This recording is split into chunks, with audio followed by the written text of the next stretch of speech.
It began with a forest that did not want human beings inside it. The Hürtgen was not gentle, not welcoming. It wasn't a place where armies marched. It was a place where they vanished, a sprawling maze of pine and shadow, where the canopy swallowed sunlight before it ever reached the ground. The trees grew so tight together they looked like ribs guarding a sleeping beast. Fog settled low and refused to rise. Wind carried sounds in strange ways, turning footsteps into whispers and gunfire into distant echoes that seemed to come from everywhere and nowhere at once. To the Americans approaching in late 1944, it looked like wilderness. To the Germans defending it, it was a weapon. Inside those dark woods, danger didn't wait around corners. It waited inside the very ground. Paths were mined, clearings were traps. The soil hid wires ready to explode with the slightest pressure. Rain turned the forest floor into a graveyard of mud, roots, and torn branches. Trees shattered under artillery, sending splinters sharp as knives in every direction. And the deeper a soldier walked, the more the world seemed to tighten around him, as if the forest itself were closing its fists. The Americans were told the Hürtgen was simply a barrier to cross on the way to the Rhine. But the forest had other ideas. Once inside, visibility shrank to arm's length. Maps became useless. Compasses spun wrong. Units became scattered, disoriented, swallowed by the maze of trees. Patrols disappeared. Whole companies fought battles without ever seeing the sky. The enemy hid in bunkers carved into hillsides, reinforced with logs thicker than a man's torso. German machine gun nests were buried so deep in the earth they seemed to roar up from the roots. Every hill was a fortress, every ridge a killing ground. Rain soaked through wool coats until they clung like cold skin. Fog made men reach out with their hands just to feel the shape of the world around them. Ammo froze, food froze, fingers froze.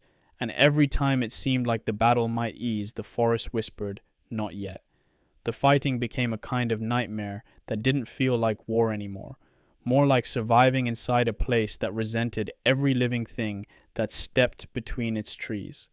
The Battle of the Hürtgen Forest lasted longer than anyone expected, spread farther than anyone planned, and cost more lives than anyone dared imagine.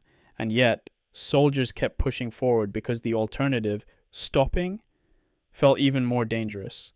The forest would not let go, and the war outside it would not wait. Tonight we return to that place, to the darkness under the trees, to the trenches filled with rainwater and fear, to the men who entered the Hürtgen with confidence and discovered the woods had their own rules and their own appetite. Before we go deeper, I want to ask you something, not about war but about you. Wherever you're listening from tonight, what kind of night is it for you? Quiet, heavy, restful, lonely? I'd like to know the feeling of the world around you right now. When you think about endurance, real endurance, not physical but emotional, is there someone in your life who taught you what it means to hold on, even when everything feels impossible? You don't have to tell the whole story. Just the name is enough if you want to share. And if these long, quiet journeys into the past help you breathe deeper, settle down, or drift towards sleep, consider subscribing. September 14th, 1944. The lead scouts of the 9th Infantry Division step off the muddy road and into the tree line near the German village of Lammersdorf. Within 20 paces the world changes. Sunlight vanishes as if someone has thrown a switch. The temperature drops 10 degrees. Ancient fir trees, planted in perfect geometric rows decades earlier, rise like the columns of a vast cathedral, but this cathedral was designed to swallow armies whole. The scouts pause, unsure, as their eyes adjust to the perpetual twilight. Behind them, 3,000 men wait for the signal to advance. None of them understand yet that they are standing at the threshold of what will become the longest single battle the American army will fight in World War II.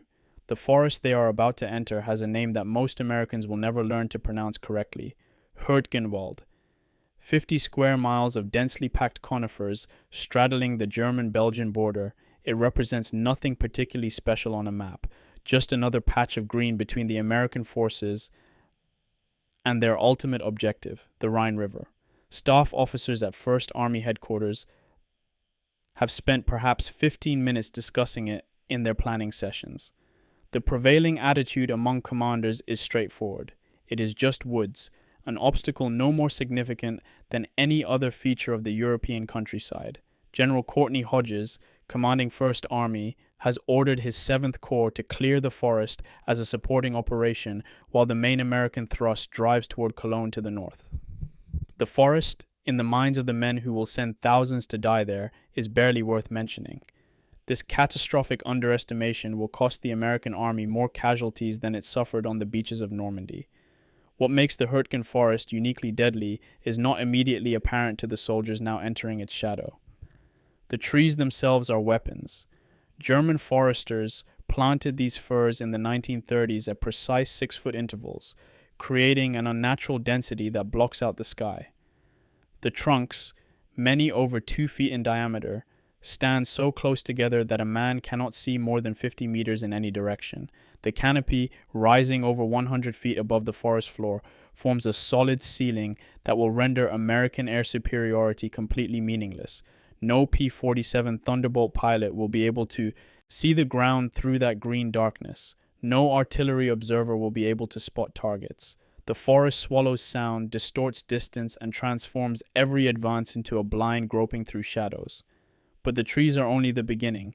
The Germans have spent 6 years preparing this ground for defense. Private Paul Busch, entering the forest with the 18th Infantry Regiment, will later write that walking into the Hürtgen was like stepping into a green cathedral where every statue wanted to kill you. The comparison is more accurate than he knows. The Germans have transformed this natural fortress into a masterpiece of defensive engineering. Concrete pillboxes, built as part of the Siegfried Line fortifications, dot the forest at intervals of 200 to 300 meters. Each bunker is camouflaged with moss and earth, invisible from more than 20 paces away. Each has been positioned to cover the handful of trails that wind through the trees, trails that funnel American attackers into pre-sighted killing zones. The Germans have cut specific trees to create firing lanes for their machine guns, while leaving others standing as barriers to American movement. They have cleared brush from certain areas to give defenders clear fields of fire while allowing vegetation to grow thick in other spots to channel attackers. Every 100-meter square of this forest has been mapped, measured, and prepared for slaughter. The dragon's teeth of the Siegfried Line run through portions of the forest like prehistoric bones breaking through soil. These concrete pyramids, each about 4 feet tall and arranged in multiple rows, were designed to stop tanks. They work. American armor, the great advantage that has carried the army from Normandy to the German border in just 4 months, becomes worse than useless in the Hürtgen. An M4 Sherman tank measures 8 feet 7 inches wide. Most of the trails through the forest are barely 8 feet across. A Sherman cannot traverse its turret when trees press in from both sides. Its weight, 33 tons, causes it to sink into the muddy soil, throw tracks, and block narrow trails for hours while under fire. The tank destroyers and self-propelled guns that have proven so effective in open country become steel coffins in the forest. The American way of war, built on mobility and firepower, will not function here. September is supposed to be a dry month in the Rhineland. September of 1944 is not. The rain begins on the 16th and barely stops for 3 months. 320 millimeters of rain will fall between September and December, nearly double the normal amount. The trails turn to rivers of mud. Supply trucks bog down halfway to the front lines. Soldiers attempting to dig foxholes find their holes filling with water faster than they can bail. The combination of rain, cold, and the forest's perpetual dampness creates conditions that will hospitalize thousands of men with trench foot and pneumonia, casualties without the enemy firing a shot. The temperature hovers between 35 and 45 degrees Fahrenheit, cold enough to drain warmth from wet bodies but not cold enough to freeze the mud that sucks at every step. Men who survive artillery barrages will collapse from exposure. The forest is not just defended by Germans, it is defended by nature itself. At 1st Army Headquarters in the Belgian resort town of Spa, the mood is one of confidence bordering on complacency. General Hodges and his staff are looking beyond the forest to the prizes that lie east, the Roer River dams whose control will prevent Germans from flooding the valley and stalling the American advance. The city of Cologne with its vital bridges across the Rhine, ultimately the industrial heart of Germany's war machine in the Ruhr Valley. The forest is merely in the way. Intelligence estimates suggest the Germans have perhaps 2,000 or 3,000 troops scattered through the area. Remnants of divisions shattered in the retreat from France. These estimates are catastrophically wrong. The actual German strength is 3 to 4 times higher, but the error barely matters at this stage, because American commanders are not planning for a difficult fight. 7th Corps Commander General J. Lawton Collins has ordered his divisions to advance aggressively through the forest and seize the high ground beyond. The word aggressively will echo through the coming months like a curse. The soldiers entering the forest carry with them the confidence of an army that has not lost a major battle since landing in Normandy. The 9th Infantry Division, spearheading this attack, calls itself Old Reliable. The men are veterans of North Africa and Sicily. They have broken through the bocage country of Normandy and liberated dozens of French towns. They expect the Germans, who have been retreating for weeks, to continue retreating. They expect to reach their objectives, the villages of Schmidt and Germeter, within a few days at most. They expect the war to be over by Christmas. Instead, they are walking into a meat grinder that will consume 9 American divisions, leave 33,000 casualties in its wake, and accomplish precisely nothing of strategic value. But none of them know this yet. For now, in the fading light of a September afternoon, they move forward into the trees with rifles at the ready and the optimism of men who believe their cause is just and their victory inevitable. The forest waits. It has been waiting since long before the Americans arrived, waiting since the Germans first began improving its defenses in 1938, waiting perhaps since the trees were first planted in the previous century. Forests have always been places of darkness in the German imagination, settings for fairy tales where children get lost and monsters dwell. The Hürtgen will prove that some ancient fears are rooted in truth. In the coming months, men will experience forms of terror that have no name in the military lexicon. They will die from trees exploding above them, raining splinters the size of daggers. They will go mad from the perpetual darkness and the sound of unseen enemies. They will freeze, drown, burn, and suffocate in ways that mock the clean deaths of Hollywood war films. The Hürtgen Forest will teach the American army that it is possible to do everything right according to doctrine and still lose catastrophically. It will teach that courage, firepower, and determination mean nothing when the terrain itself is your enemy. As the scouts disappear into the shadows and the main body of troops begins to follow, a German observer in a concealed position 200 meters away lifts a field telephone and speaks quietly. Within minutes, artillery batteries positioned on the high ground outside the forest receive their coordinates. The guns are already loaded and aimed. They have been aimed at these exact spots for months. Every trail junction, every clearing, every logical place for Americans to pause or regroup has been recorded and ranged. The Germans will not need to see their targets. The forest will guide the shells for them. The killing is about to begin, and it will not stop for 150 days.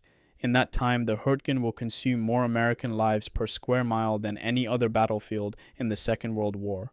It will break units and men with equal efficiency, and when it finally ends, when the last shot is fired and the last body carried out, historians will struggle to explain why the battle was fought at all. But that reckoning lies months in the future. For now, there is only the forest, the rain, and the men walking into darkness. September 19th, 1944, 0600 hours. Colonel John M. Devine stands at the edge of a muddy trail near the village of Lammersdorf, watching 3,000 men of his 47th Infantry Regiment form up in column. The morning is gray and cold, but Devine's mood is confident. His regiment is part of the 9th Infantry Division, a battle-hardened unit that has fought its way across North Africa, Sicily, and France. These are not green troops. They have seen combat, know their jobs, and trust their officers. Devine expects to push through the forest in a straightforward manner, advancing along the trails toward the villages of Germeter and Schmidt, brushing aside whatever scattered German resistance remains. His staff has estimated they will reach Schmidt by nightfall. The reality will be so different from this expectation that men who survive will question whether they fought the same battle their commanders planned. The maps Devine's officers carry are worse than useless. They are actively misleading. Most are pre-war tourist maps showing the forest as a blank green space with a few trails marked. Military topographic maps exist but show little detail inside the forest itself. Nobody at regiment or division level has conducted proper reconnaissance. Nobody has walked the trails to see how narrow they are, how the forest canopy makes aerial observation impossible, or how every slight rise in the terrain creates a perfect defensive position. The Germans, by contrast, have lived in and prepared this forest for years. They know the distance between every tree. They have measured fields of fire down to the meter. They have pre-registered their artillery on every spot where Americans might logically advance. The Americans are fighting blind. The Germans are fighting on a battlefield they have memorized. First contact comes at 1000 hours, sooner than expected and more violent. Company A, leading the regiment's advance, reaches a crossroads near the village of Germeter. The intersection sits in a small clearing where 4 trails meet, an obvious checkpoint on the route to Schmidt. The company commander orders his lead platoon to secure the crossroads. 40 men move into the open space between the trees. For 30 seconds, nothing happens. Then the forest erupts. German machine guns, Shinsha, positioned in concealed bunkers on 3 sides of the clearing, open fire simultaneously. Mortars, pre-aimed at the exact center of the intersection, begin dropping rounds with mechanical precision. The 40 men in the open have nowhere to hide. The nearest substantial trees are 20 meters away. Those who run toward cover run into pre-positioned machine gun fire lanes. Those who drop prone and try to crawl back are hit by mortars adjusted to catch men on the ground. In 15 minutes, the platoon ceases to exist. 36 men are dead or wounded. The 4 survivors crawl back to the main body with news that the Germans are not retreating. The pattern repeats throughout the day and the next and the day after that. American units advance along trails because moving through the dense forest is nearly impossible. The trails funnel them into kill zones that the Germans have spent months preparing. American tanks and tank destroyers attempt to support the infantry, but the trails are too narrow, the mud too deep. By September 22nd,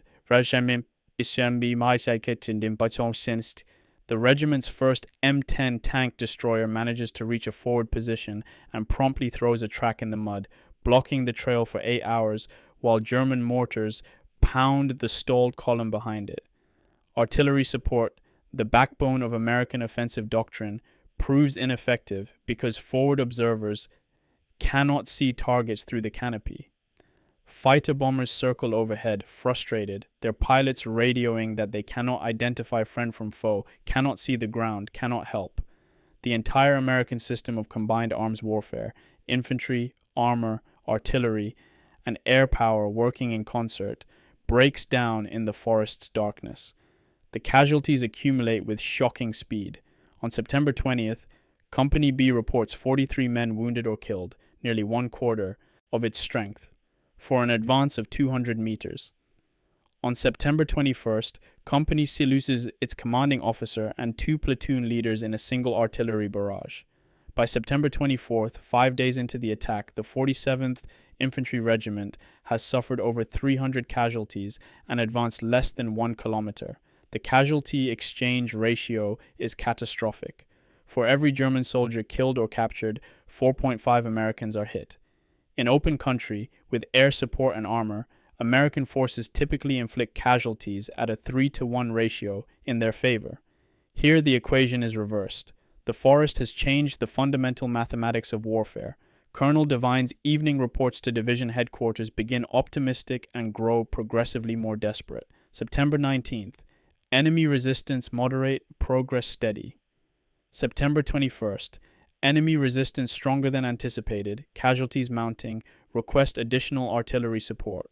September 23rd, progress minimal, trails impassable to armor, infantry taking heavy losses from unseen positions. By September 25th, Devine is requesting permission to halt the attack and reassess. Permission is denied. General Hodges at 1st Army wants the forest cleared. General Collins at 7th Corps wants aggressive forward movement. The possibility that the attack is a mistake, that the forest should be bypassed or contained rather than assaulted, never receives serious consideration. Institutional momentum has taken over. The battle has begun, therefore it must continue. To stop now would be to admit error, An admission of error does not fit the culture of an army that has been winning for 4 months straight. The soldiers in the forest quickly developed their own culture and vocabulary. They learned that visibility in the forest averages 30 to 50 meters on a good day, half that when fog rolls through the trees. They learned that the sound of artillery is different here. The shells scream through the canopy and explode with a crack that splits eardrums, but you cannot hear them coming because the trees muffle the whistle. They learned that German snipers tie themselves into trees 50 feet above the ground and shoot Americans from above, and that looking up to find them gets you shot in the face. They learned that the trails are death traps, but moving off the trails is nearly impossible through the dense undergrowth, so you choose between slow death in the open and slower death in the brush. They learned that your rifle is always muddy, your uniform never dries, and hot food is a fantasy from a previous life. The Germans defending this sector are not elite troops. Most belong to the 275th Infantry Division, a unit composed largely of men with stomach ailments and other medical issues. The Wehrmacht's way of utilizing soldiers not fit for frontline service. By conventional standards, these men should not be able to stop veteran American divisions. But the forest makes conventional standards meaningless. A soldier with chronic gastritis firing a machine gun from a reinforced pillbox with pre-sighted fields of fire can kill just as effectively as an elite paratrooper. The defensive positions these second-rate Germans occupy have been prepared for months. Each bunker has overhead cover proof against all but direct artillery hits. Each has multiple firing ports covering different approaches. Each is connected by communication trenches that allow defenders to shift positions without exposure. The Americans are attacking into a fortified zone designed by military engineers with 6 years to perfect their work. The Germans are defending from prepared positions with every possible advantage. Under these conditions, medical fitness matters less than terrain, and terrain favors the defenders absolutely. By the end of September, the 9th Infantry Division has been attacking for 2 weeks and has advanced approximately 3 kilometers, less than 2 miles. The cost has been 4,500 casualties, including over 800 killed. For context, the division suffered 2,700 casualties during the entire Normandy campaign from D-Day through the breakout. They have lost more men in 2 weeks in the forest than in 2 months in France. The villages of Schmidt and Germeter, the original objectives, remain in German hands. The Royer River dams, the supposed strategic goal of the entire operation, might as well be on the moon.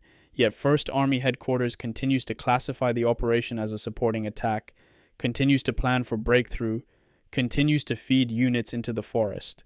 The trap has been set not just by the Germans, but by the Americans' own inability to recognize when a battle should not be fought.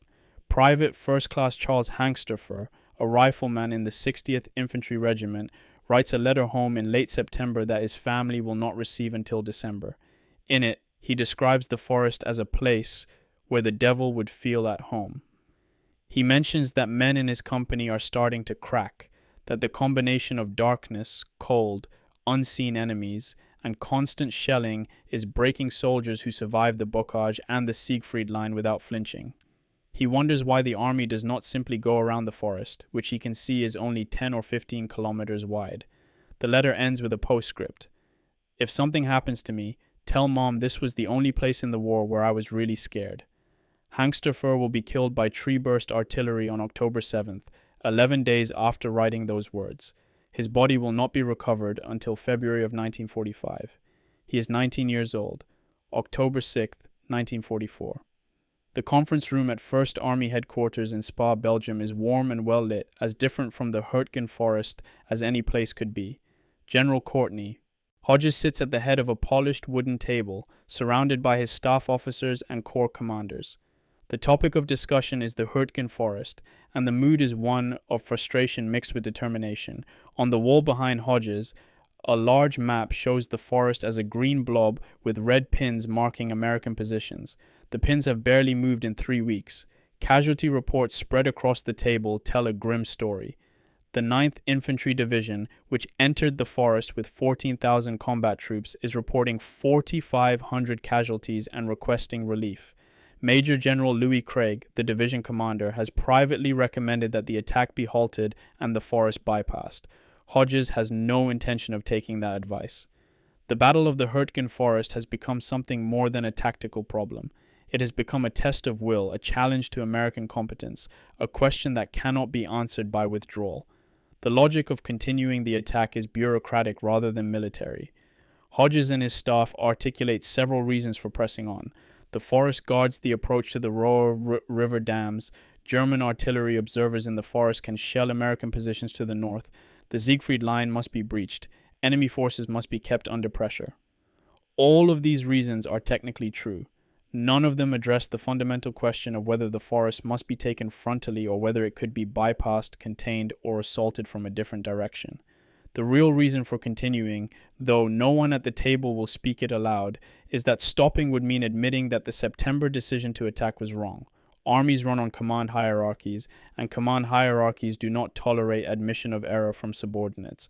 Hodges cannot tell his superior, General Omar Bradley, at 12th Army Group, that he wasted an entire division on a failed attack. Bradley cannot tell Eisenhower, at Supreme Headquarters, that 1st Army made a catastrophic mistake. So the attack continues. October 16, 1944. The 9th Infantry Division begins its relief by the 28th Infantry Division, a Pennsylvania National Guard unit known as the Keystone Division, after the Keystone symbol on its shoulder patch. Major General Norman Dutch Cota, a hard-nosed officer who earned his reputation on Omaha Beach by personally rallying troops under fire, takes command of the sector with orders to complete what the 9th Division could not: break through the forest and capture Schmidt. Cota receives the same inadequate maps, the same underestimated enemy strength reports, and the same orders to attack aggressively. His division consists of 13,000 men, farm boys from Pennsylvania, factory workers from Pittsburgh, college students from Philadelphia. Most have been in combat since Normandy. They are tired, experienced, and competent. They are also being sent into a battle that has already proven itself a meat grinder. Cota knows this. He studied the after-action reports from the 9th Division. But orders are orders, and Cota is not a man who questions orders. The 28th Division's attack begins on November 2nd, with 3 regiments advancing simultaneously towards Schmidt. The plan is more ambitious than anything the 9th Division attempted, a 3-pronged assault designed to overwhelm German defenses through sheer weight of numbers and momentum. For the first 2 days, the attack actually makes progress. The 109th Infantry Regiment reaches the village of Schmidt on November 3rd. Men of the 2nd Battalion walk into the town square and take photographs, proof that Americans have reached German soil in the sector. For one brief shining moment, it appears that aggressive offensive spirit has triumphed over the forest horrors. Then the Germans counterattack, and the 28th Division learns what the 9th Division learned, that taking ground in the Hürtgen means nothing if you cannot hold it. The counterattack comes from the 116th Panzer Division, a unit that has been quietly assembling north of Schmidt, while American intelligence officers convinced themselves the Germans were retreating.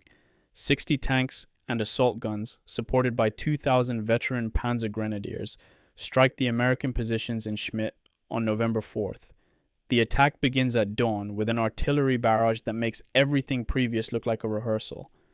German 150mm guns pound American positions for 30 minutes, then the armor comes. Mark V Panther tanks, each mounting a 75mm high-velocity gun that can kill a Sherman at 1,500 meters, roll into Schmidt from 2 directions. The Americans have exactly 5 M4 Shermans in the village. 3 are destroyed in the first 10 minutes. The other 2 withdraw. Without armor support, the American infantry in Schmidt cannot hold against German tanks operating in the open ground around the village.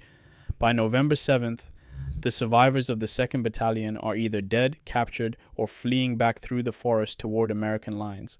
The retreat from Schmidt becomes legendary for all the wrong reasons. The only route out is a trail called the Call Trail, a narrow dirt track that descends into a ravine and then climbs out the other side. The trail is 630 meters long and barely wide enough for a jeep. When the Americans advanced to Schmidt, the trail was difficult. Now, under German artillery fire and swollen with refugees from a broken battalion, it becomes a killing ground. Vehicles attempting to evacuate wounded get stuck in mud and block the trail. Soldiers abandon equipment and weapons to move faster. German artillery, with the trail coordinates memorized, drops shells methodically along its length. Bodies pile up in the ravine, men who were hit and rolled down the slope, men who died trying to help the wounded, men who simply collapsed from exhaustion and were trampled by those behind them. By November 8th, over 400 American bodies lie in and around the Call Trail. Survivors describe crawling over corpses, the mud turning red, the screams of wounded men left behind because there was no way to carry them out. November 13th, 1944. The 28th Infantry Division is declared combat ineffective and pulled from the line. The division entered the forest on October 16th with 13,000 men. 28 days later, it has suffered 6,184 casualties, a 48% loss rate. For comparison, Civil War battles like Gettysburg or Antietam, considered bloodbaths, inflicted casualties of 30 to 35% over 3 days of fighting. The 28th Division has exceeded Civil War casualty rates in less than a month, fighting with 20th century weapons in medieval conditions. 4 rifle companies, Company E, Company F, Company G, and Company K, have been reduced to less than 20 effective soldiers each. The standard rifle company has 193 men. These companies have lost 90% of their strength. The destruction of the 28th Division finally prompts 1st Army Headquarters to commission a formal investigation into what went wrong at Schmidt. The investigation is conducted by staff officers who never entered the forest, based on reports from commanders who directed the battle from positions kilometers behind the front. The conclusion, classified secret and not released publicly until after the war, places blame on tactical failures, insufficient reconnaissance, poor communication, inadequate support from artillery and air power. These factors are all true. What the investigation does not address is the strategic question: should the attack have been ordered at all? That question is beyond the scope of inquiry because it would implicate decision makers at Army and Corps level. The investigation provides enough scapegoating to satisfy institutional needs while protecting senior commanders. General Coda is neither relieved nor censured. Hodges receives no criticism from Bradley. The system has evaluated itself and found itself blameless except for tactical details. The larger atrocity, that 2 divisions have been destroyed for no gain, remains unexamined. By late November, the pattern is established. The Hürtgen Forest has become what one staff officer privately calls the machine that eats divisions. American units go in at full strength, fight for 3 to 4 weeks, and come out shattered. The forest itself suffers little damage. Trees that are blown down are replaced by the ones behind them. German defenders retreat, regroup, and counterattack. The Americans measure progress in meters while Germans measure success in American casualties. And still the attack continues, because stopping would require someone at the top to say the words that no career officer wants in his file. This was a mistake. That admission will never come. Not while the battle is ongoing, not in the years immediately after, not even decades later when survivors begin telling their stories. The machine will keep eating divisions until the forest itself is rendered irrelevant by events elsewhere. Private Paul Bush, who entered the forest in September with the 18th Infantry, writes in his diary in late November, "We're fighting for a place no one wants, that has no value, that will be forgotten as soon as the war ends. Every man here knows it's pointless. Every officer knows it's pointless. But the machine needs feeding, so we feed it." Bush will survive the war and publish his memoir in 1981. 36 years after the battle. In that memoir, he will describe the Hürtgen as the most senseless battle of World War II, where brave men died for stupid reasons. When the memoir is published, several retired generals will write letters criticizing Boesch for undermining faith in military leadership. Not one of them will dispute the substance of what he wrote. Not one of them will explain why the battle was fought the way it was. Their silence is its own answer. September 1944. German defensive positions, Hürtgen Forest. Obergefreiter Heinz Koch crouches in a concrete bunker, listening to the sounds of American troops moving along the trail 40 meters in front of his position. He is 26 years old, a veteran of the Eastern Front who was transferred west after being wounded at Kursk. The bunker he occupies was built in 1939 as part of the Siegfried Line defenses. Its walls are reinforced concrete 1 meter thick. Its firing ports are positioned to cover a trail intersection that funnels American attackers directly into German machine gun fire. Koch has been in this position for 3 weeks, watching, waiting, killing, He understands something the Americans have not yet learned. The forest fights for the defenders. The defensive doctrine Koch and his comrades implement is the product of 4 years of German military experience distilled into a system perfectly adapted to the Hürtgen's terrain. The strategy is called elastic defense.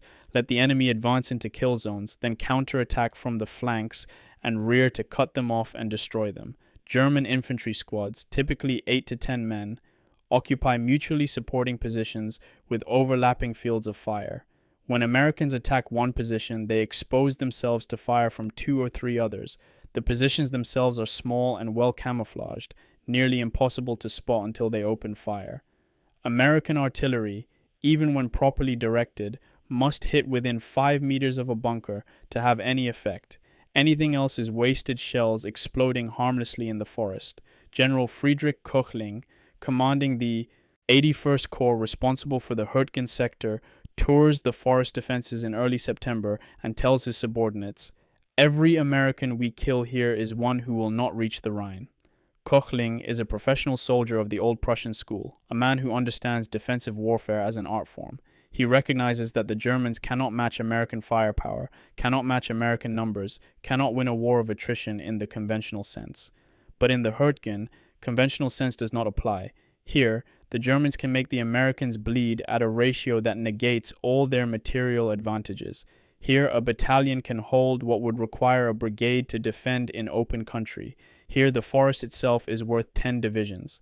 The innovation that makes German defense so deadly is simple but devastatingly effective. Tree-burst artillery. German artillery officers have calculated the precise fuse settings needed to make their shells detonate in the forest canopy rather than on the ground.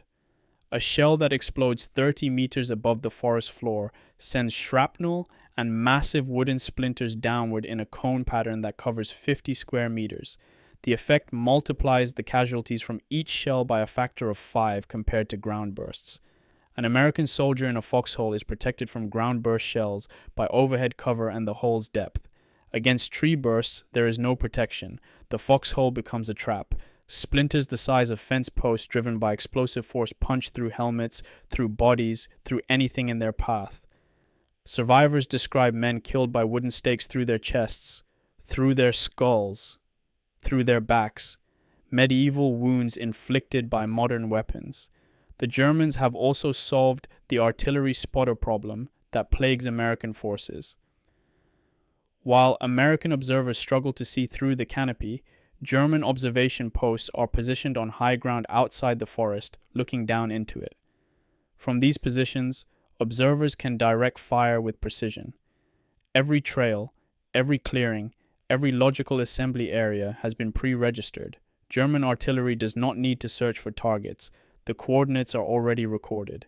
When Americans move, observers simply radio the nearest pre-registered point and adjust fire from there. The system is efficient, effective, and brutally simple. It turns the entire forest into a pre-sighted killing field, where movement equals death.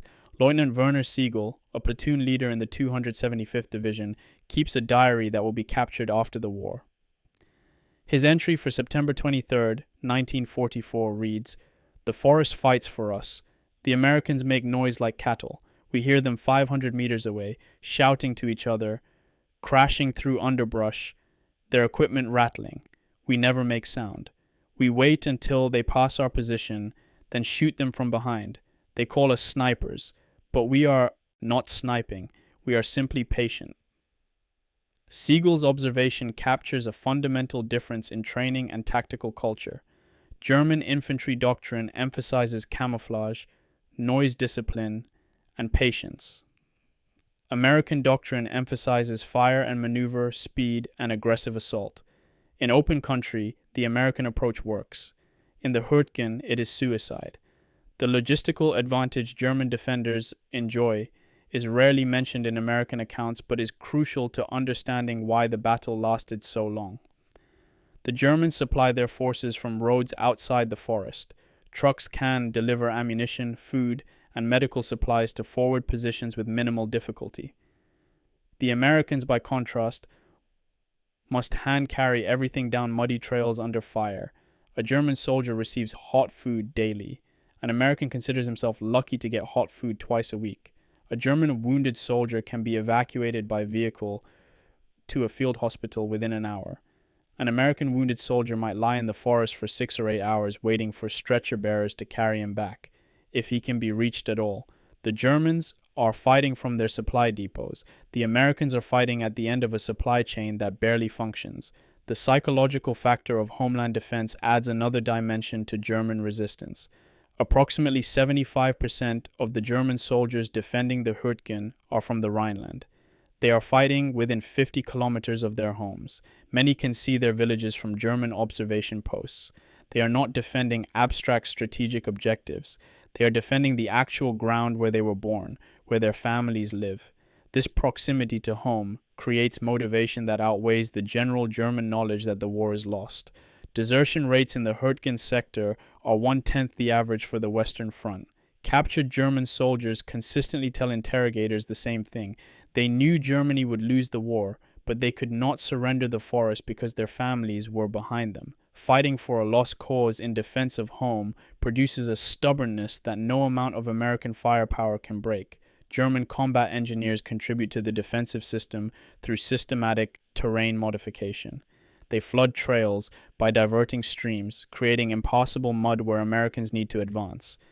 They cut specific trees to block tank movement while leaving others standing to provide firing positions.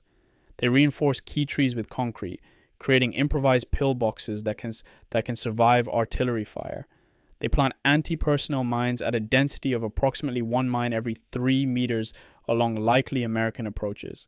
The shoe mine, a wooden box containing just enough explosive to blow off a foot, is undetectable by metal detectors and psychologically devastating. Soldiers who survive shoe mine explosions require amputation and are screaming advertisements to their comrades of what waits in the forest. Engineers estimate they placed over 15,000 shoe mines in the Hürtgen between September and December of 1944. The German defensive system is not without its weaknesses. The forest that protects German infantry also prevents German armor from maneuvering freely. German artillery, while effective, is firing at unsustainable rates. Ammunition shortages begin affecting German operations by November. German casualties, though lower than American, are still substantial and increasingly difficult to replace as the Wehrmacht's manpower pool dries up. But these weaknesses matter less than they should because the Americans keep attacking in the same way, making the same mistakes, feeding divisions into the forest as if repetition will eventually produce different results. The Germans do not need a brilliant strategy when American tactical inflexibility does half their work for them. Obergefreiter Koch, in his bunker 40 meters from an American-held trail, watches through his firing port as another company of Americans moves past. He has orders not to fire, let them pass, then the position behind his will take them under fire, driving them back into his guns. The tactic has worked 17 times in the past 3 weeks. He expects it to work again. Later, when he is captured during the final American breakthrough in February of 1945, Koch will tell his interrogators that he killed at least 40 Americans during the forest battle but never felt like he was winning. "You kept coming," he says. "We killed you and you kept coming. We knew we would lose eventually because you had endless men and we did not, but every day we survived was a victory." This paradox, tactical success in service of strategic defeat, defines the German experience in the Hürtgen. They fight brilliantly, delay the Americans for months, inflict casualties that shock American commanders, and still lose the forest because losing was inevitable. But they make the Americans pay such a price that the victory, when it comes, will feel like defeat. November 3rd, 1944, 0430 hours. Sergeant Frank Ripperdam lies in a foxhole somewhere in the Hürtgen Forest. He stopped being certain of his exact location 3 days ago when his company lost contact with battalion headquarters. The foxhole is half filled with water despite his best efforts to bail it. His uniform has not been dry in 2 weeks. His hands are wrinkled and white, the skin beginning to crack and bleed. He cannot remember when he last felt warm. He cannot remember when he last slept for more than 30 minutes at a time. What he can remember with absolute clarity is every detail of the forest that is slowly killing him and everyone around him. The smell comes first when you enter the forest.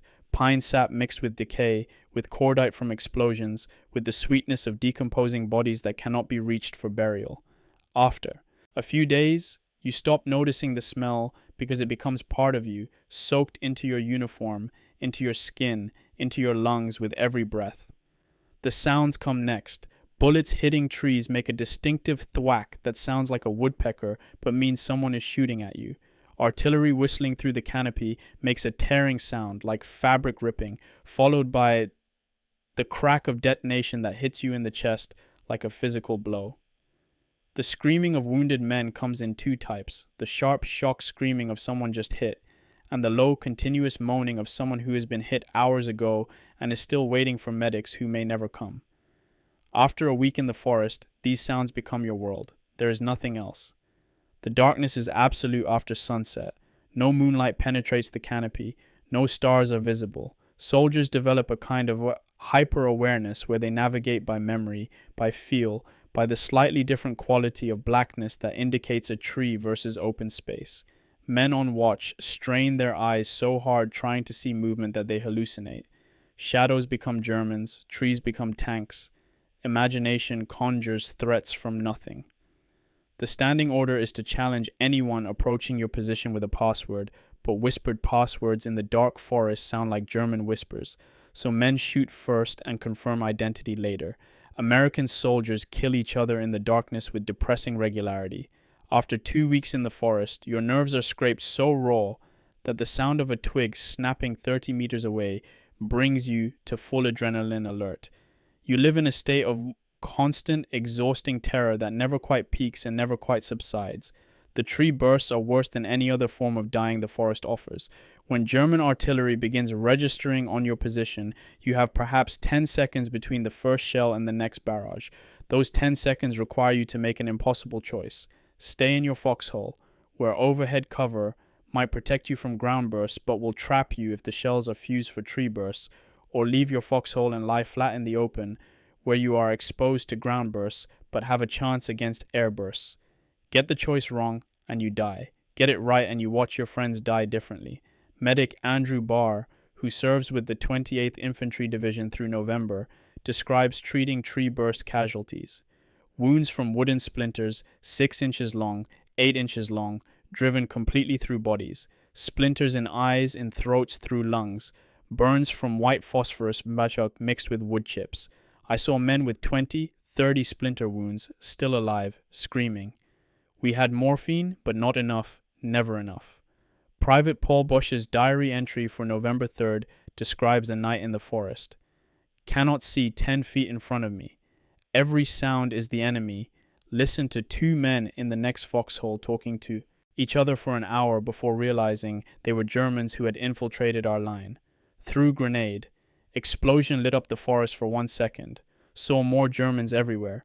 We fired blind. At dawn, found 3 dead Germans and 1 dead American. The American was from Company K. He had walked into German positions in the darkness. Tree burst at 0600. Man next to me, Stevens, started laughing. Not normal laughing. Crazy laughing. Would not stop. Screamed and laughed at same time. Medics sedated him. They carried him out. I will never see him again. This diary entry, written by a man who survived the entire war, is considered one of the most psychologically revealing documents of the Hürtgen battle. It shows the moment-to-moment disintegration of sanity under conditions no training could prepare soldiers for. The mines kill and maim with industrial efficiency. German shoe mines are wooden boxes holding just enough explosive to destroy a foot and ankle. They cannot be detected by metal mine detectors because they contain almost no metal. They are painted dark brown and blend perfectly with the forest floor. Soldiers learn to watch for the almost imperceptible mound of dirt that indicates a mine just below the surface, but watching your feet while under fire is impossible. The sound of a shoe mine detonating is distinctive, a sharp crack, not loud, followed immediately by screaming. Men who step on shoe mines rarely die, but they rarely walk again either. They are carried back through the forest on stretchers, bleeding, going into shock, becoming object lessons to everyone they pass. The psychological effect is calculated and devastating. Every step might be your last step on 2 feet. After 2 weeks of watching men maimed by mines, soldiers develop a halting, terror-stricken gait that slows all movement to a crawl. Food in the forest is cold rations eaten from cans, usually once per day, sometimes less. Supply parties that try to carry hot food forward usually get hit by artillery before reaching frontline positions. Water comes in 5-gallon cans. One can share it among 40 men. The water often contaminated with rust from the cans or gasoline from jerry cans that were not properly cleaned. Dysentery is common. Oral hygiene becomes impossible. Toothbrushes are lost, toothpaste runs out, mouths become infected. Trench foot, caused by feet being constantly wet and cold, affects thousands of soldiers. The treatment for trench foot in advanced stages is amputation. Soldiers with early stage trench foot, feet swollen, skin gray and dead looking, are told to stay in the line because the division cannot spare men. They hobble forward on feet that are literally rotting. Some will lose toes, some will lose entire feet, most will have permanent damage. The forest destroys bodies even when bullets miss. Sleep is impossible in any meaningful sense. The noise of artillery, mortars, machine guns, and small arms fire continues 24 hours a day, sometimes intense, sometimes sporadic, never stopping completely. German patrols infiltrate American lines at night, cutting throats, throwing grenades into foxholes, creating terror that keeps everyone awake. Standing orders require 50% security at all times, half your whole awake, half asleep. In practice, both men stay awake because sleeping in the forest means dying in the forest. After 5 days without real sleep, men begin to hallucinate. After 7 days, higher cognitive functions begin to break down. After 10 days, soldiers become nearly catatonic, moving on autopilot, barely able to process orders. The average frontline soldier in the Hürtgen gets 2 to 3 hours of sleep per 24 hours, always in 30-minute intervals, never deep, never restful. This sleep deprivation is torture extended over weeks.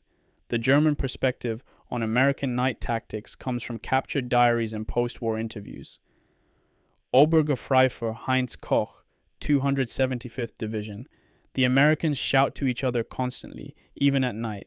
They want to know where their friends are, whether everyone is alive, whether anyone needs ammunition. We never make sound. We wait in the darkness, listening to them talk, tracking them by their voices. When they attack at night, they use flashlights sometimes. We cannot believe this. We shoot at the lights.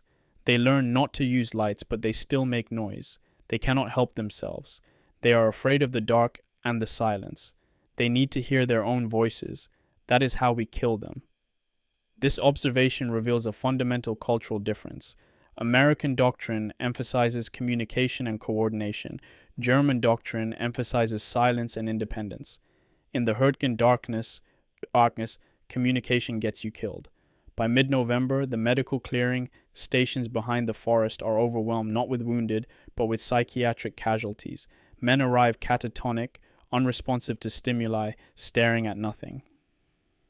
Men arrive violent, attacking medics, screaming about Germans in the trees. Men arrive having regressed to childlike states, crying for mothers, unable to feed themselves, incontinent.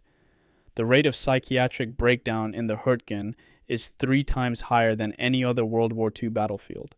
In normal combat conditions, a soldier can expect to function for 30 to 45 days before showing signs of combat fatigue. In the Hürtgen, the average is 5 to 7 days. After 7 days of continuous forest combat, approximately 40% of soldiers show symptoms of acute combat stress reaction, inability to follow orders, tremors, uncontrolled crying, dissociation, regression. The human nervous system was not designed for the Hürtgen Forest. Evolution prepared humans for many threats. The Hürtgen is not one of them. November 2nd, 1944, 0600 hours. 12,000 men of the 28th Infantry Division stand ready along a 5-kilometer front at the edge of the Hürtgen Forest. This is the largest single attack the Americans have launched in the forest, an all-or-nothing offensive designed to break through to Schmidt and beyond, to prove that American determination can overcome the forest defenses. 3 regiments, the 109th, the 110th, and the 112th Infantry, will advance simultaneously, overwhelming German positions through sheer mass and coordinated pressure. The men are cold, scared, and tired, but they are also hopeful because this time the attack is different. This time they have more men, more artillery support, more determination. This time, surely, they will break through. They are wrong. The attack begins well, which makes what follows even more tragic. The 109th Infantry Regiment, tasked with the northern prong of the assault, advances steadily through the morning. The 110th, in the center, makes slower progress but holds its objectives. The 112th, on the southern flank, achieves what seems like a miracle. By midday on November 3rd, lead elements actually enter the village of Schmidt. Soldiers of 2nd Battalion walk into the town square, amazed to find themselves on the objective, amazed to have survived the approach. They take photographs, soldiers grinning, giving thumbs up, posing in front of German signs. These photographs will be distributed to newspapers back home as proof of American success. None of the men in those photographs will survive the next 4 days. Schmidt sits in a valley surrounded by higher ground on 3 sides. Any first-year military academy student could identify this as a tactical trap. You do not occupy low ground when the enemy controls the heights. But the American commanders, focused on reaching the objective marked on their maps, either do not recognize the danger or believe their forces can hold the position regardless. The Germans, observing from their positions on the heights, recognize the trap immediately. General Friedrich Koechling, commanding German forces in the sector, orders the 116th Panzer Division to prepare a counterattack. The division has been assembling north of Schmidt for 2 weeks, quietly, carefully, waiting for exactly this opportunity. American intelligence estimates there are 2,000 Germans in the sector. The actual number is closer to 10,000, with 60 tanks. November 4th, 0430 hours. The German counterattack begins with an artillery barrage that makes everything the Americans have experienced seem like a rehearsal. For 30 minutes, German 150mm guns pound American positions in and around Schmidt. The Americans have no effective counter-battery fire because their artillery observers cannot see German gun positions, which are located outside the forest on reverse slopes. The shells fall with metronomic precision, every explosion generating hundreds of splinters and shrapnel fragments. Casualties mount before the German infantry even begins to move. When the barrage lifts, the Americans in Schmidt know something worse is coming. They are correct.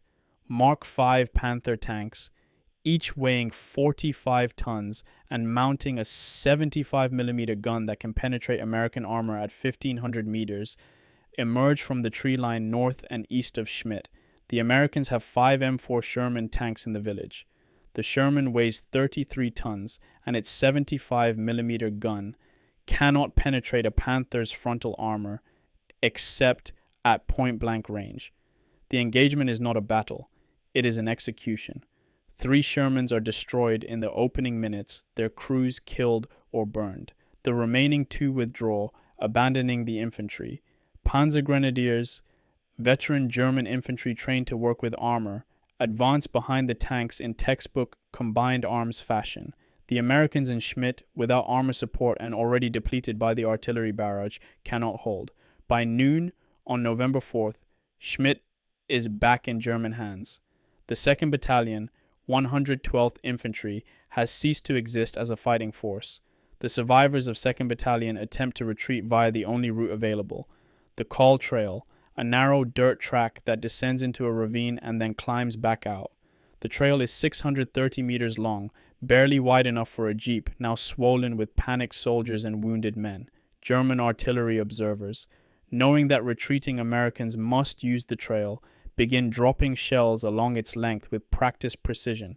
The trail becomes what soldiers will later describe as the death trap, the valley of death, the place where God looked away.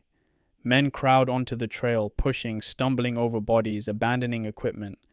Vehicles attempting to evacuate wounded get stuck in mud and block the trail entirely. Soldiers trying to bypass block sections slide down the ravine's muddy sides, break legs, and cannot climb back up. Wounded men who cannot walk are left sitting against trees, begging comrades not to leave them, knowing they will die alone.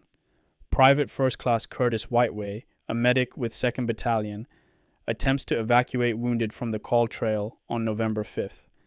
His account recorded in a 1946 interview: bodies everywhere, stacked on the trail where men had been hit and fell. Wounded, lying in the mud screaming for morphine. I ran out of morphine in the first hour. Shell hit 10 meters from me, killed 3 men instantly. Piece of shrapnel took off the bottom of my medical bag.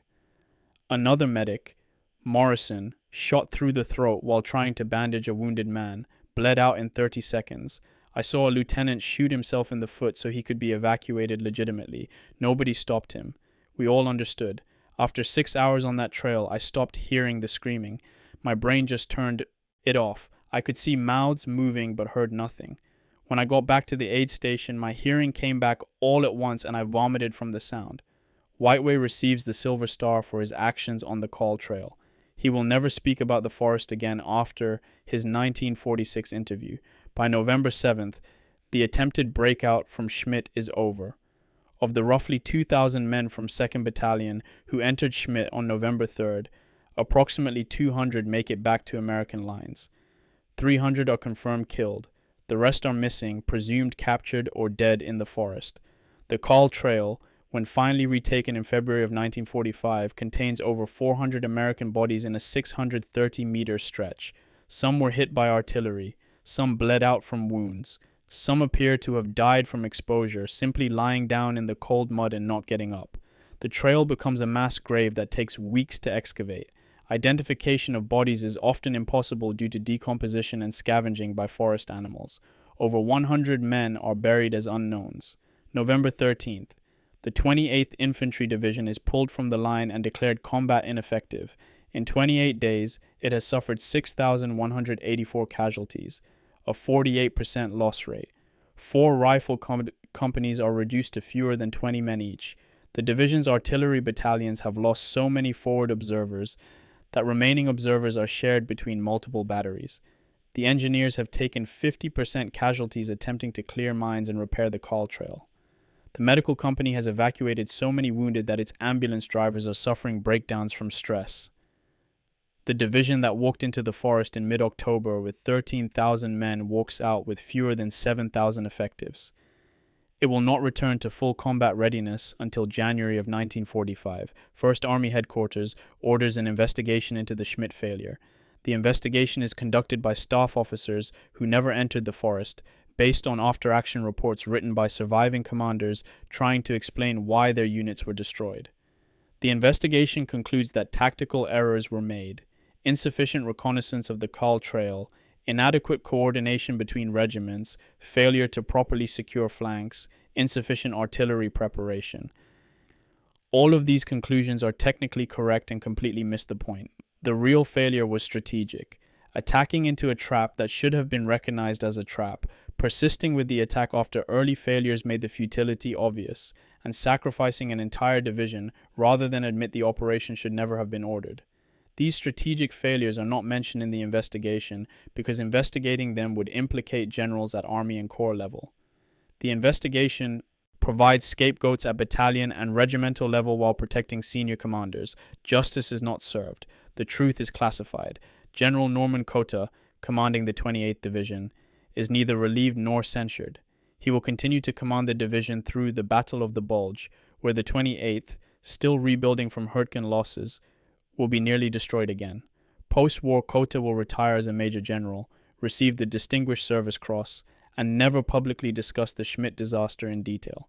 When historians interview him in the 1960s, he describes the battle as a difficult action where our forces gave their best effort against a determined enemy.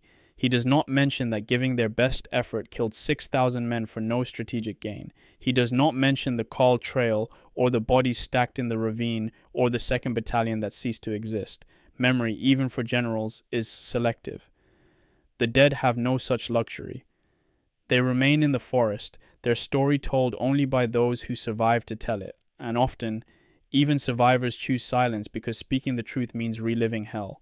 October 28th, 1944. Captain James Wilson, a forward observer with the 1st Infantry Division's artillery, crouches in a shallow hole 300 meters inside the Hürtgen Forest. trying to solve an impossible mathematical problem. His job is to call in artillery fire on German positions that are killing American infantry. To do this, he needs to see the target, calculate the distance, adjust for wind and temperature, and walk the shells onto the enemy. In open country, this is straightforward. In the Hürtgen, every element of the equation breaks down. He cannot see more than 50 meters through the trees. He cannot climb a tree for better observation because German snipers shoot anyone who tries. He cannot use aerial observers because the canopy blocks their view. He has a radio, a map, and the desperate voices of infantry commanders screaming for fire support, but he cannot deliver what they need because the forest has made his training obsolete.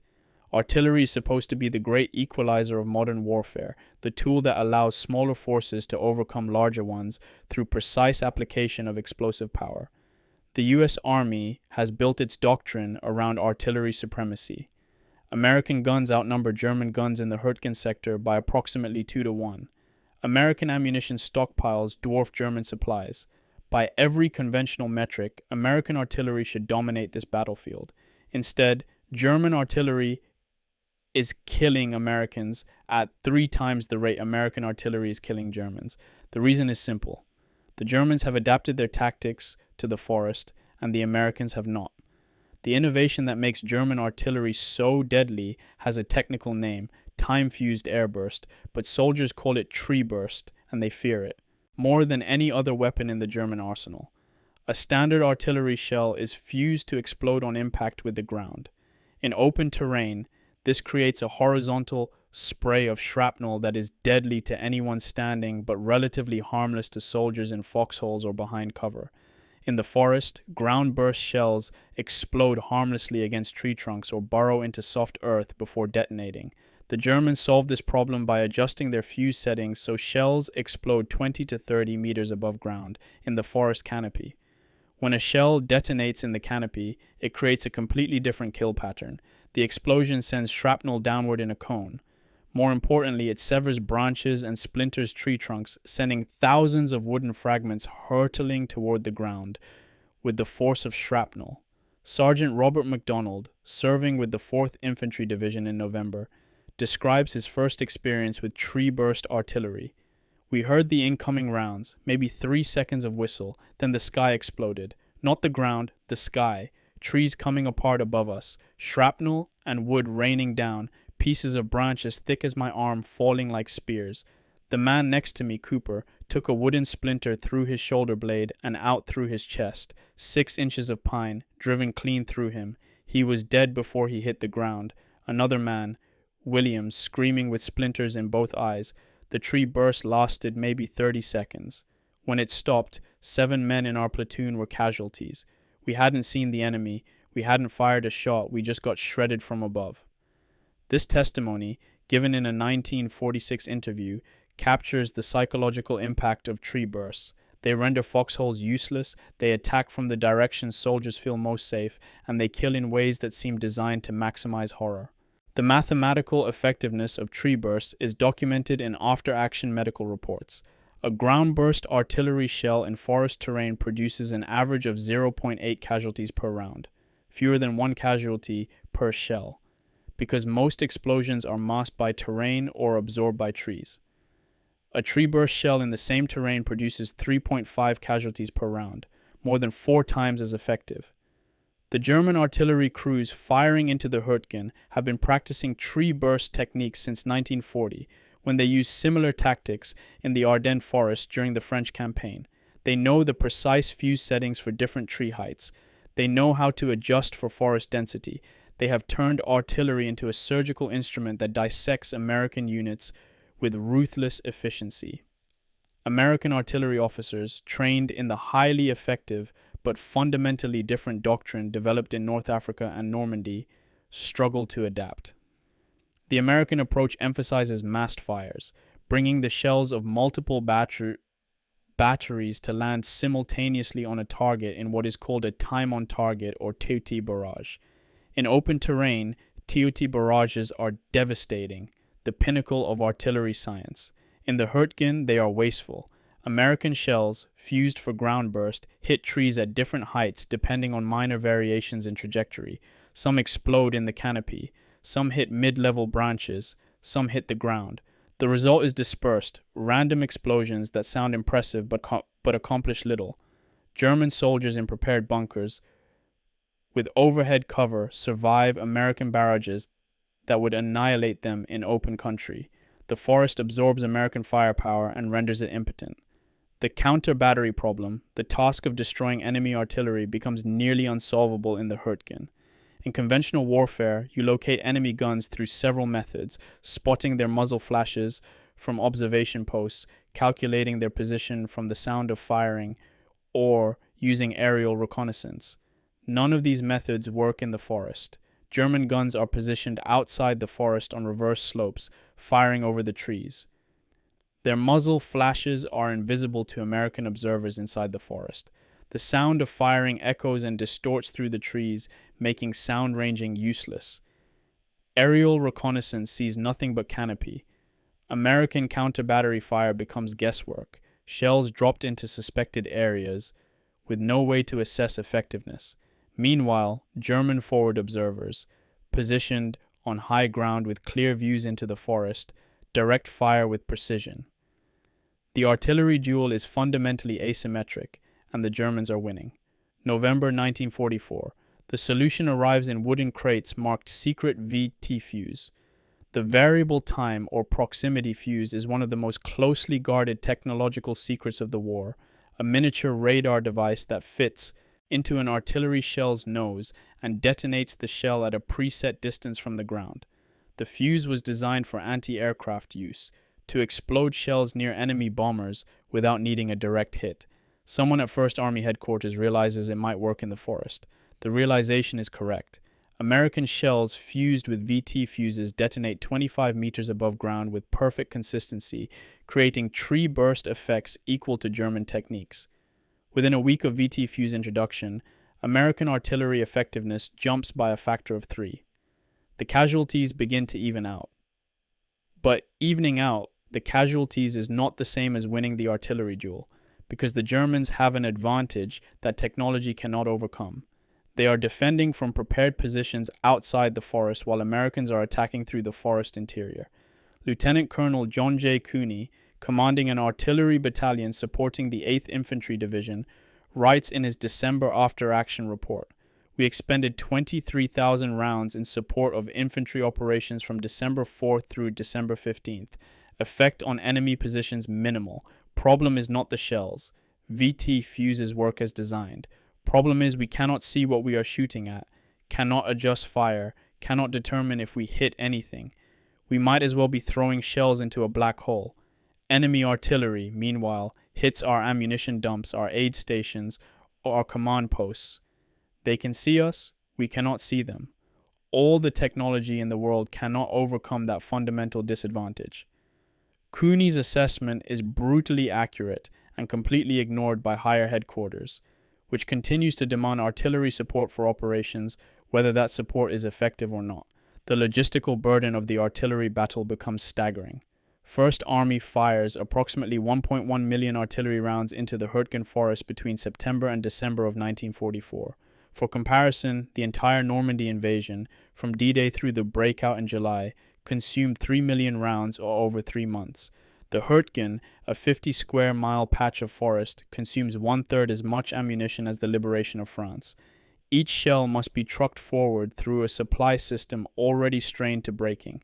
Artillery units compete with infantry for limited road space. Ammunition dumps near the forest become priority targets for German artillery, creating a vicious cycle. Americans fire more shells, Germans target the ammunition supplies, Americans lose shells to German fire and must bring forward even more to replace losses.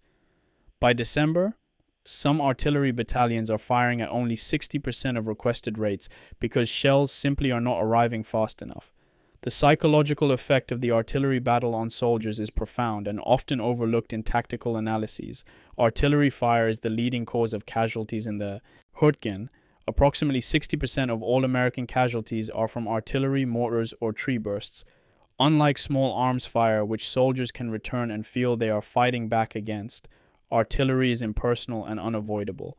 You cannot shoot back at artillery. You cannot see it coming. You cannot take cover from tree bursts.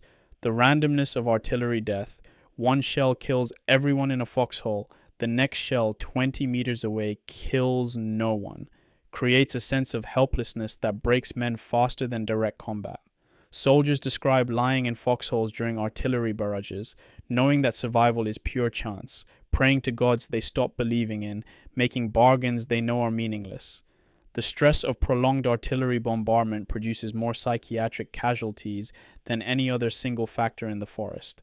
Men can endure facing an enemy they can fight. They cannot endure being helpless targets for invisible guns. German gunners, for their part, develop a grudging respect for American artillery once the VT fuses begin arriving. Unteroffizier Franz Gockel, serving with an artillery battery supporting the defense of the Hürtgen, records in his diary, November 20th, "The American shells now explode in the air like ours. They have learned. Our casualties are increasing. We fire, they fire. Both sides pour steel into the forest. And for what? The trees die. The earth is torn. The men die. And tomorrow we will fire again." Gockel's disillusionment is telling. Even the Germans, who are winning the tactical battle, recognize the futility of the larger campaign. The artillery duel, for all its technical sophistication and expenditure of resources, is accomplishing nothing except mutual destruction. But the guns keep firing because stopping would require someone to admit the battle itself should stop, and that admission is beyond the capacity of either army's command structure to make. November 15th, 1944. Captain Albert Glass, a military psychiatrist assigned to the clearing station at Stolberg, Germany, watches as another convoy of ambulances arrives carrying men from the Hürtgen Forest. The wounded come first, men with shrapnel wounds, compound fractures, missing limbs, the physical casualties of combat that Glass was trained to expect. Then come the others. They walk on their own legs, show no visible injuries, but something is fundamentally broken inside them. One man sits on the ground and rocks back and forth, humming tunelessly, staring at nothing. Another stands perfectly still, rigid, responding to no stimuli, his face frozen in an expression of pure terror. A third thrashes against the medics holding him, screaming that there are Germans in the trees, Germans everywhere, even though the clearing station is 15 kilometers behind the front lines. These are the psychiatric casualties, and in the Hürtgen Forest they are arriving at rates that suggest the human mind has limits, that the battle has exceeded. The military in 1944 does not have a sophisticated understanding of psychological trauma. The official terminology is combat exhaustion or combat fatigue. Labels that suggest the problem is merely tiredness that can be cured with rest. The older terminology, still used by some officers, is shell shock from World War I, or even older terms like cowardice and lack of moral fiber. The idea that combat can inflict genuine psychiatric injury, that exposure to extreme stress can damage the brain as surely as shrapnel damages the body, is not widely accepted. Many commanders view psychiatric casualties with suspicion, as men who are malingering to escape combat. Captain Glass, who completed his psychiatric training at Johns Hopkins before the war, knows better. What he is seeing in men from the Hürtgen is not malingering. It is the systematic destruction of human personality under conditions that exceed the nervous system's capacity to process. The numbers tell a story that commanders do not want to hear. 7th Corps, responsible for the Hürtgen sector, reports 929 psychiatric casualties between September 19th and October 19th, a 1-month period. During the same period, the Corps reports 2,012 killed in action. The psychiatric casualty rate is 46% of the killed in action rate. For every 2 men killed, 1 is rendered psychiatrically unfit for duty.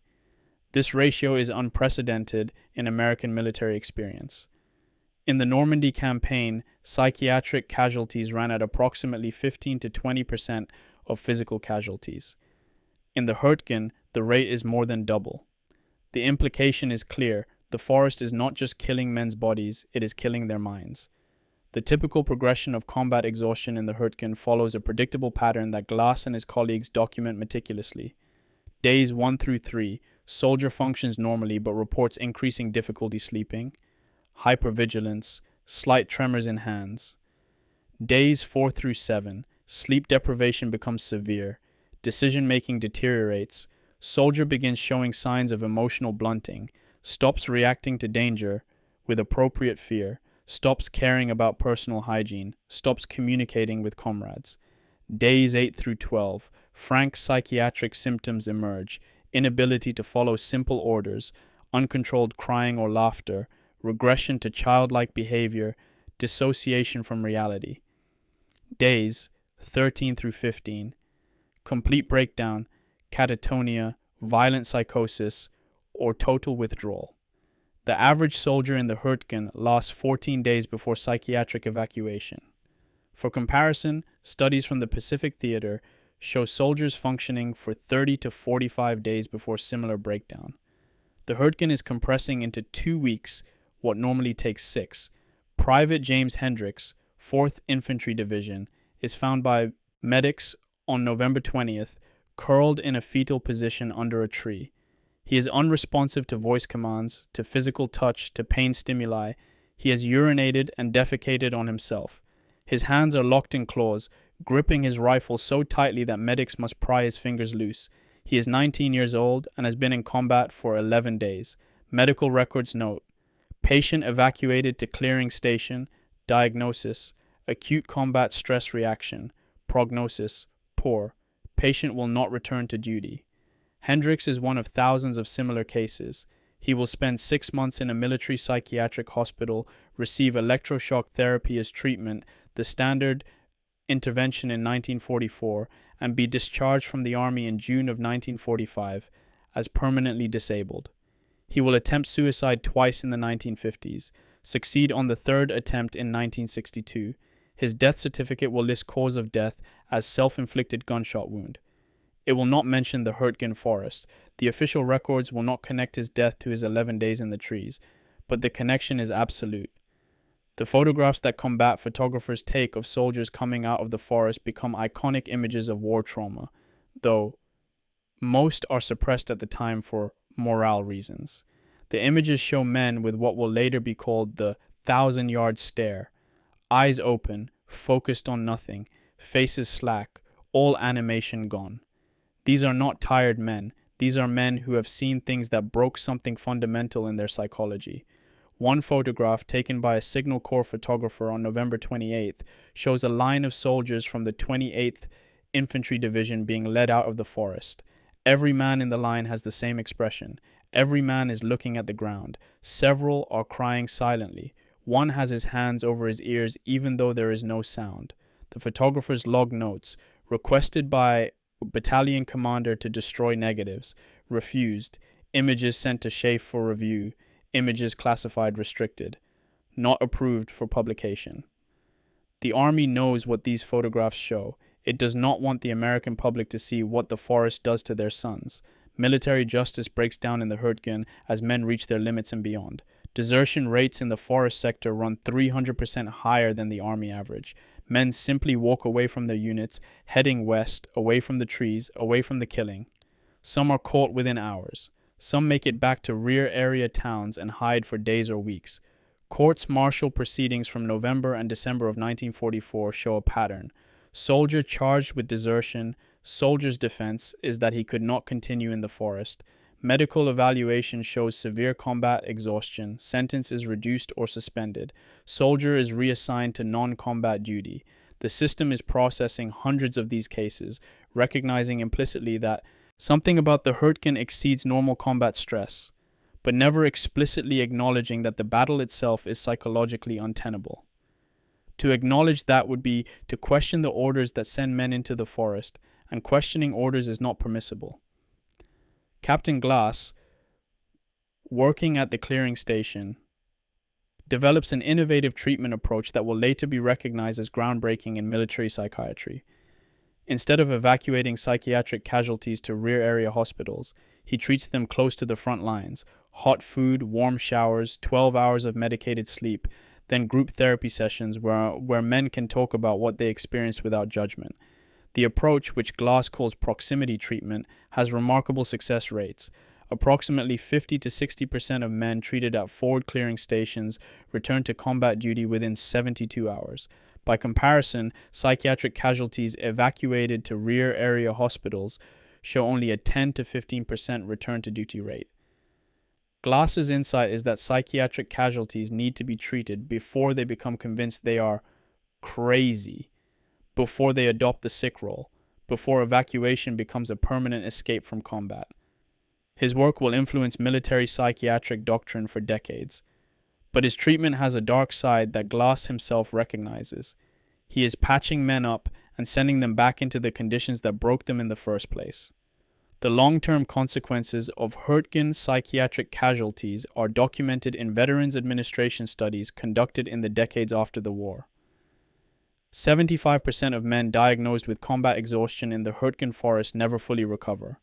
They suffer chronic nightmares, flashbacks, depression, anxiety, and inability to maintain employment or relationships. The VA in 1946 does not have the diagnostic category of post-traumatic stress disorder that will not be added to psychiatric classification until 1980. But the symptoms are identical. Men who broke in the Hürtgens stay broken. Some function better than others. Some have periods of relative normalcy interrupted by episodes of acute distress. Some never function again. The VA psychiatric hospitals in the 1950s and 60s are full of Hürtgen veterans, men in their 30s and 40s who cannot work, cannot sleep without medication, cannot be in crowds or loud spaces or dark places because the forest is still with them. Sergeant Frank Ripperdam, who survives the forest physically intact, writes in 1978, "They decorated me for valor. They gave me medals for doing my job. They thanked me for my service, but nobody asked what it cost. Nobody asked if I could still sleep at night without seeing the trees. Nobody asked if I could hold my children without remembering holding dying men. Nobody asked if I could hear thunder without diving for cover. The forest took something from me that I will never get back. They call us heroes. We call ourselves survivors, but we are neither. We are broken men pretending to be whole." This testimony, given 33 years after the battle, captures the essential truth about the Hürtgens' psychiatric toll. It was not just a battle that ended in 1944. For the men who fought there, it never ended. It echoes through their lives, through their families, through decades of nights when they wake, screaming from dreams of trees that explode and darkness that hides death. The ethical question that Captain Glass and other military psychiatrists grapple with, though they rarely articulate it directly, is whether they are healers or enablers. By treating combat exhaustion effectively, they allow commanders to maintain pressure on units, to keep feeding men into the forest, to sustain an offensive that is destroying soldiers psychologically as well as physically. Glass's 50 to 60% return to duty rate means more soldiers available to be broken again. The psychiatric treatment becomes part of the machine that eats divisions. Glass knows this. In a private letter written in December 1944 but not sent until after the war, he writes to a colleague, "I'm proud of our treatment outcomes. I'm also haunted by them. Every man I send back is a man I am sending to potential death or further breakdown. I tell myself I am giving them a chance to return to their units, to maintain their dignity as soldiers. But am I? Or am I just lubricating the gears of a meat grinder? I do not know. I fear I do know, and simply cannot admit it. This moral ambiguity, the psychiatrist as both healer and accomplice to continued suffering, will haunt military medical ethics for generations. The Hürtgen Forest posed questions about human limits that medicine could document but not answer, questions about duty and sanity that remain unresolved to this day. November 16th, 1944, General J. Lawton Collins, commanding 7th Corps, sits in a farmhouse near Stolberg that serves as his headquarters, listening to 3 division commanders tell him the same thing in slightly different words. The Hürtgen Forest offensive should be halted. Major General Louis Craig of the 9th Infantry Division reports his unit is at 60% strength after 2 months of operations. Major General Norman Cota of the 28th Infantry Division, present despite his division being officially relieved, describes the destruction of his regiments at Schmidt and recommends no further attacks until spring. Major General Raymond Barton of the 4th Infantry Division, whose unit is about to enter the forest, requests permission to bypass the forest entirely and advance on more favorable terrain to the north. Collins listens, nods, asks clarifying questions, and then delivers his decision. The attack will continue as ordered. His reasoning is simple and damning. 1st Army Commander. General Courtney Hodges wants the forest cleared, and Hodges answers to General Omar Bradley at 12th Army Group, who answers to General Dwight Eisenhower at Supreme Headquarters. The chain of command has spoken, and the chain of command does not reverse course. The command culture of the U.S. Army in World War II is built on several principles that serve well in most circumstances, but prove toxic in the Hürtgen. Principle 1. Aggressive offensive action is always preferable to defensive posture or delay. Principle 2. Subordinate commanders who raise concerns about orders are displaying insufficient determination. Principle 3. Relieving a commander for failure sends a message throughout the army that execution matters more than excuses. These principles created the army that defeated Germany, but they also created an environment where stopping a failing operation requires more moral courage than continuing it. To halt the Hürtgen offensive, Collins would need to tell Hodges the operation is a mistake. Hodges would need to tell Bradley. Bradley would need to tell Eisenhower. At each level, the admission of error becomes more difficult because the stakes become higher. So the error continues, compounding, until it becomes impossible to distinguish between persisting with a flawed plan and admitting you should never have started. The physical and psychological distance between commanders and the reality of forest combat exacerbates the command failure. In open warfare, a corps commander like Collins can visit the front lines, see the terrain, talk to soldiers, gain intuitive understanding of battlefield conditions. In the Hürtgen, front lines are often 5 to 8 kilometers from the nearest road accessible to command vehicles. Walking 5 kilometers through forest under German artillery fire is not something generals do. Collins visits forward command posts, regimental headquarters, occasionally battalion headquarters, but these are still 2 to 3 kilometers behind the actual fighting positions. He sees the forest from its edges, hears second-hand reports, studies maps that show trees as blank green space. He never experiences the darkness, the mud, the constant artillery, the smell of decomposition, the sound of men screaming. His reality and the soldier's reality are separate universes. From his universe, the orders he gives seem reasonable. In the soldier's universe, those same orders are death sentences. December 3rd, 1944. General Hodges relieves Major General Raymond Barton from command of the 4th Infantry Division for insufficient aggressive spirit.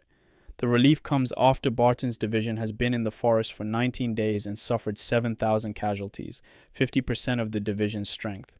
Barton's crime, in Hodges' view, is that he requested permission to pause operations and reconsolidate his shattered battalions. Hodges interprets this request as defeatism. In reality, Barton is trying to save what remains of his division from complete destruction. The relief sends a message throughout 7th Corps and 1st Army. Do not question orders. Do not report that objectives are unattainable. Do not suggest that the battle plan is flawed. Push forward or be relieved. The message is received.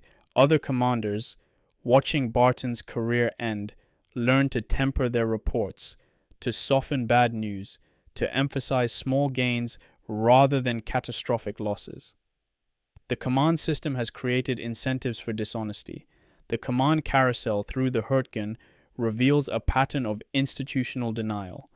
The 9th Infantry Division enters in September under Major General Louis Craig. Division battered.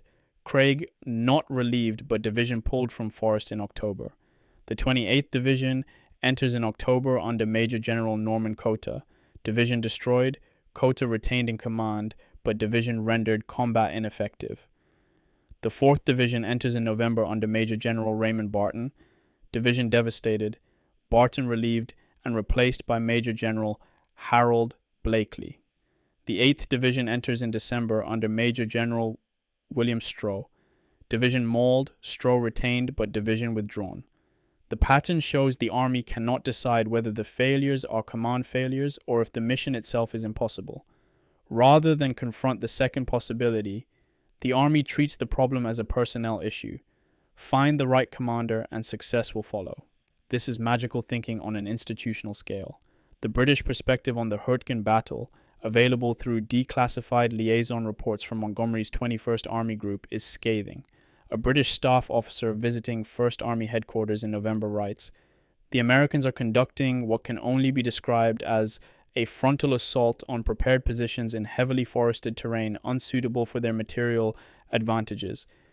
When queried about alternative approaches, American staff officers indicate that orders from higher headquarters require the forest be cleared. The entire affair appears to be driven by institutional momentum rather than operational necessity. British forces would not conduct operations in this manner. The British assessment is correct, but also reflects British inexperience with American command culture. British commanders, operating under a more cautious doctrine learned through years of attritional warfare, are willing to halt operations and reassess. American commanders, products of a more aggressive culture and shorter war experience, believe that will and determination can overcome tactical reality. The Hürtgen proves this belief wrong, but the proof comes too late for the men who die learning the lesson. The role of Supreme Commander Eisenhower in the Hürtgen disaster is a subject of historical controversy. Eisenhower visits 1st Army headquarters only once during the battle, November 7th, the day after the Schmidt disaster. His diary and official papers from this period show minimal attention to the Hürtgen, focusing instead on the broader strategic picture: Montgomery's operations in the north, Patton's advance toward the Saar, supply line issues, the coming winter weather. Eisenhower had the authority to halt the Hürtgen offensive with a single order. He never issues that order. Post-war, in his memoir Crusade in Europe, Eisenhower devotes 3 sentences to the Hürtgen Forest, describing it as a series of difficult actions in heavily forested terrain. He does not mention the 33,000 casualties, the 9 divisions destroyed, or the strategic pointlessness of the entire campaign. His silence speaks volumes about how senior commanders chose to remember or forget their failures. Private correspondence between generals, declassified decades after the war, reveals that senior commanders knew the Hürtgen was a disaster while it was happening. A November 25th letter from General Bradley to General George Marshall, Army Chief of Staff, mentions, "First Army operations in Hürtgen sector continue to prove costly. Forest terrain negates our advantages in armor and air power. Progress has been minimal. However, General Hodges assures me that persistence will eventually break German resistance." Bradley's letter is carefully worded to acknowledge problems while defending his subordinate and avoiding any suggestion that the operation should be halted. Marshall's response, dated December 2nd, is even more telling. "Understand difficulties in Hürtgen sector. Supreme Commander has full confidence in your judgment and that of your army commanders. Suggest that if objectives are proving unattainable, consideration be given to alternative approaches." This is as close as the Army Chief of Staff comes to suggesting the operation should stop. Bradley does not take the suggestion. The attack continues. The soldiers in the forest understand the command crisis better than the commanders do. Letters home, many not mailed until after the battle or found on the bodies of killed soldiers, express a consistent theme. The men fighting in the forest believe their commanders do not understand what they are ordering soldiers to do. Private Paul Bush writes, "The generals who send us into these trees have never been in these trees. If they had, they would not send us." Sergeant Frank Ripperdam writes, "We take orders and do our jobs, because that is what soldiers do. But we know that what we are being ordered to do is impossible. We do it anyway and die trying." The disconnect between command and reality is total. The officers issuing orders are working from a rational, systematic understanding of warfare, where objectives are achieved through application of force and will. The soldiers receiving orders are living in a nightmare where rationality has broken down, where following orders means advancing towards certain death, where survival is random chance and success is defined as living through another day. By mid-December, the Hürtgen Forest has consumed or rendered combat ineffective 7 American divisions: the 9th Infantry, the 28th Infantry, the 4th Infantry, the 8th Infantry, plus elements of the 1st Infantry, the 2nd Armored, and the 5th Armored that were committed to supporting roles. These divisions represent over 100,000 soldiers who cycled through the forest, of whom 33,000 became casualties. Not one of the generals who ordered these operations, who selected the Hürtgen as the focus of offensive effort, who refused to halt the battle when its futility became apparent, faces any professional consequences. Not one is relieved for cause. Not one is court-martialed. Not one is even officially censured. Some, like Hodges, are promoted. The institutional message is clear. Command failures on this scale, if committed while following the doctrine of aggressive offensive action, are not failures at all. They are simply the unfortunate costs of war. The soldiers who paid those costs might disagree, but soldiers do not write the official histories. Generals do, and generals protect their own. November 12, 1944. Field Marshal Walter Model stands before a large map at Army Group B headquarters in Fichtenhain, Germany, listening to reports from his corps commanders. Model is 54 years old, a thin, intense man with a monocle and a reputation as Hitler's most reliable defensive specialist. The Führer calls him my best field marshal. Model earned this title through brutal competence on the Eastern Front, where he repeatedly stabilized collapsing positions through aggressive counterattacks and ruthless discipline. Now he commands Army Group B, responsible for the entire Western Front from the Netherlands to Luxembourg. The map before him shows the Hürtgen Forest marked in red, indicating active combat. Model listens to casualty reports, 28,000 Germans killed, wounded or missing since September, and nods with satisfaction. His subordinates are confused by this reaction. How can 28,000 casualties be satisfactory? Model explains. For every German we lose in that forest, the Americans lose 1.2. More importantly, every American division that enters that forest exits destroyed. The forest is holding 7 American divisions in place. 7 divisions that are not advancing on the Rhine, not threatening the Ruhr, not preparing for the operation we are about to launch. The operation Model references is one of the most closely guarded secrets of the war, Unternehmen Wacht am Rhein, Operation Watch on the Rhine, which will become known to history as the Battle of the Bulge. Hitler conceived the operation in October, a massive counter-offensive designed to split the Allied armies, capture the port of Antwerp, and force a political settlement in the West that would allow Germany to concentrate all forces against the Soviets in the East. The plan is wildly ambitious, probably impossible, but Model's job is not to question Hitler's strategic vision. His job is to assemble 29 divisions, over 400,000 men, 600 tanks, 2,000 artillery pieces in the Ardennes Forest south of the Hürtgen without the Americans detecting the buildup. The Hürtgen battle is essential to this deception because every American division committed to the forest is one less division available to detect or counter the coming offensive. General Friedrich Köchling, commanding 81st Corps in the Hürtgen sector, receives his orders directly from Model on November 15th. The orders are clear: hold the forest at all costs, fix American forces in place, prevent any American breakthrough that might detect the Ardennes buildup. To accomplish this, Köchling is to conduct aggressive counterattacks whenever Americans capture ground, making them pay so dearly for every advance that they cannot disengage. Resources are limited. Köchling's corps is receiving only 60% of requested ammunition and replacement troops, but resources do not matter as much as determination. Every day the Americans waste fighting in the Hürtgen is one more day Model's forces prepare for the decisive blow. Köchling, a veteran of 4 years of Eastern Front combat, understands this logic perfectly. He will hold, his men will die, the Americans will die, and somewhere south in the Ardennes, the real battle is being prepared. November 16th, 1944.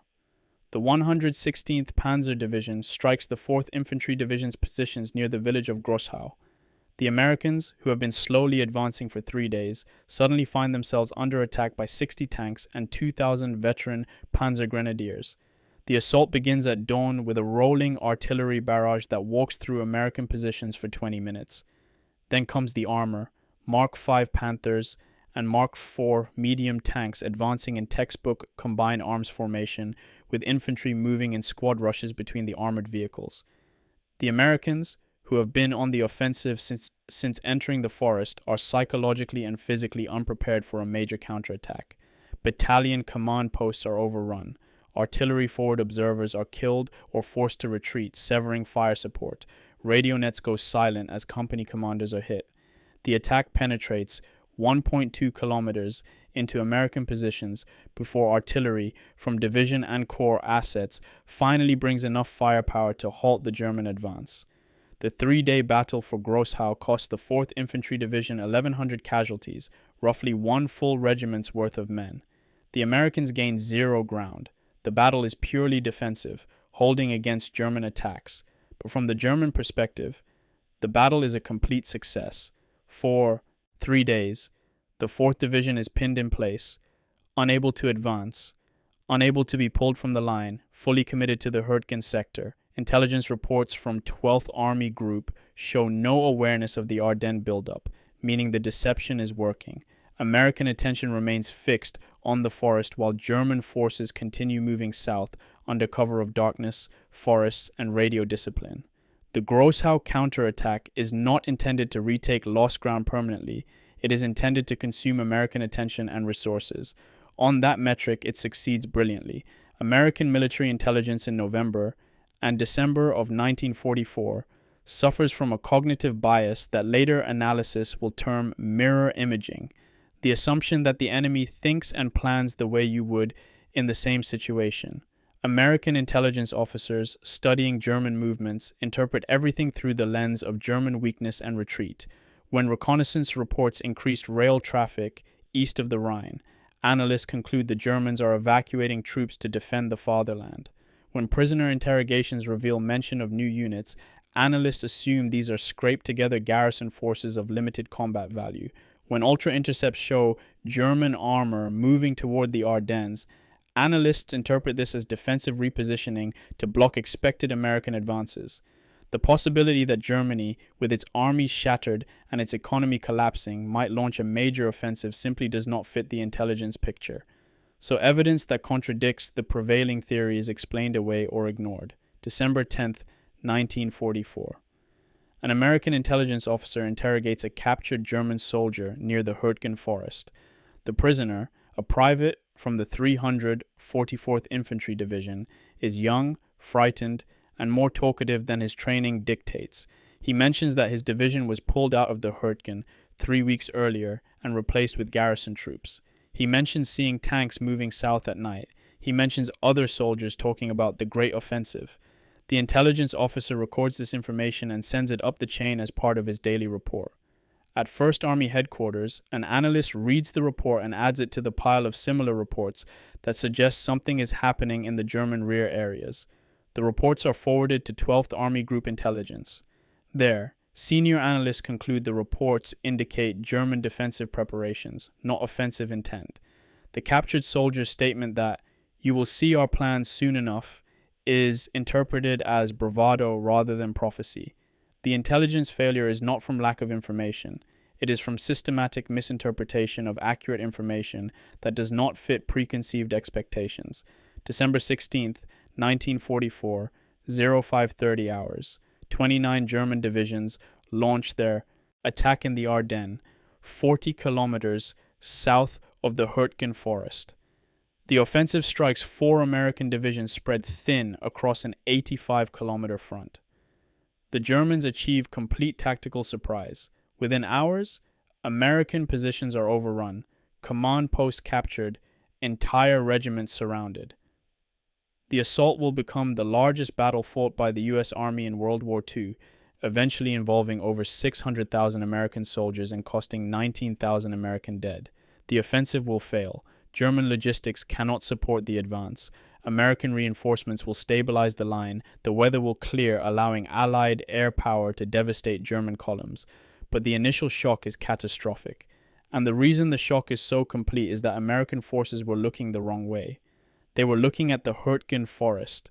The 8th Infantry Division, which has been fighting in the Hürtgen since December 4th, receives orders on December 16th to continue its attack toward the villages of Simmerath and Kesternik. The division commander, Major General William Stroh, argues that his division should be pulled from the forest and sent south to counter the German offensive. 1st Army Headquarters denies the request.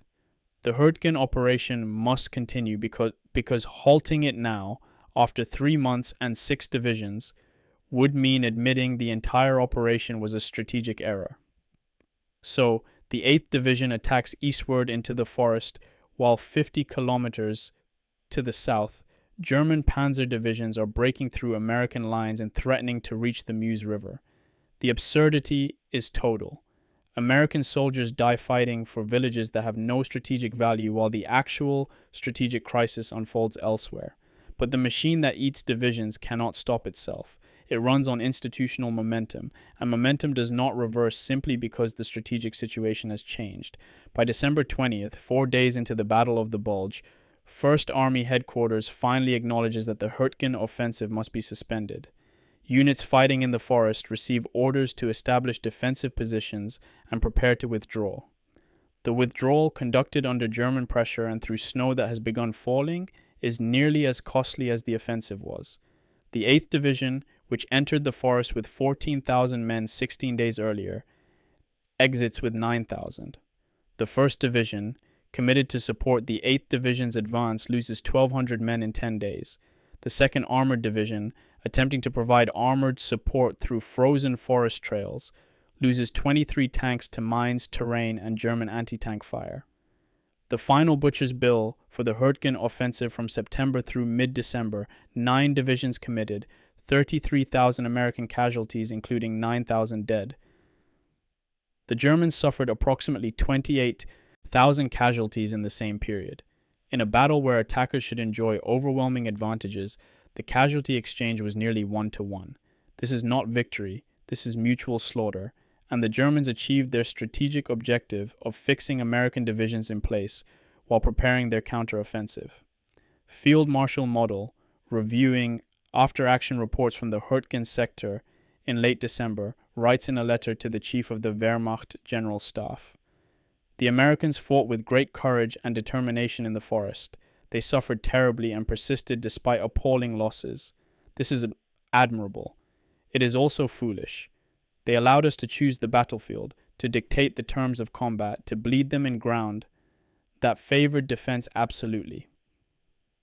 A competent enemy would have bypassed the forest or contained it with minimal forces. The Americans instead committed their finest divisions to frontal assault on prepared positions in the most difficult terrain imaginable. We could not have asked for a better gift." Model's assessment is damning precisely because it is not meant to be. He is simply describing, from a professional military perspective, how the Americans made every error possible while displaying admirable courage. Courage is not enough when strategy is absent. The Hürtgen Forest proves this ancient truth with brutal efficiency. November 14th, 1944. 14,000 men of the 4th Infantry Division cross the line of departure and enter the Hürtgen Forest near the village of Schevenhütte. The division is legendary, one of the most decorated units in the U.S. Army. These are the men who stormed Utah Beach in the first wave on D-Day, who fought through the hedgerows of Normandy, who liberated Paris, who breached the Siegfried Line. They wear the 4 green ivy leaves of their shoulder patch with pride, carry themselves with the confidence of soldiers who have never lost a battle. Their commander, Major General Raymond Barton, is a hard-bitten veteran who earned his reputation fighting in France. His orders are clear: advance through the forest, capture the villages of Grossau and Gay, and finally take Schmidt, the objective that broke the 28th Division 2 weeks earlier.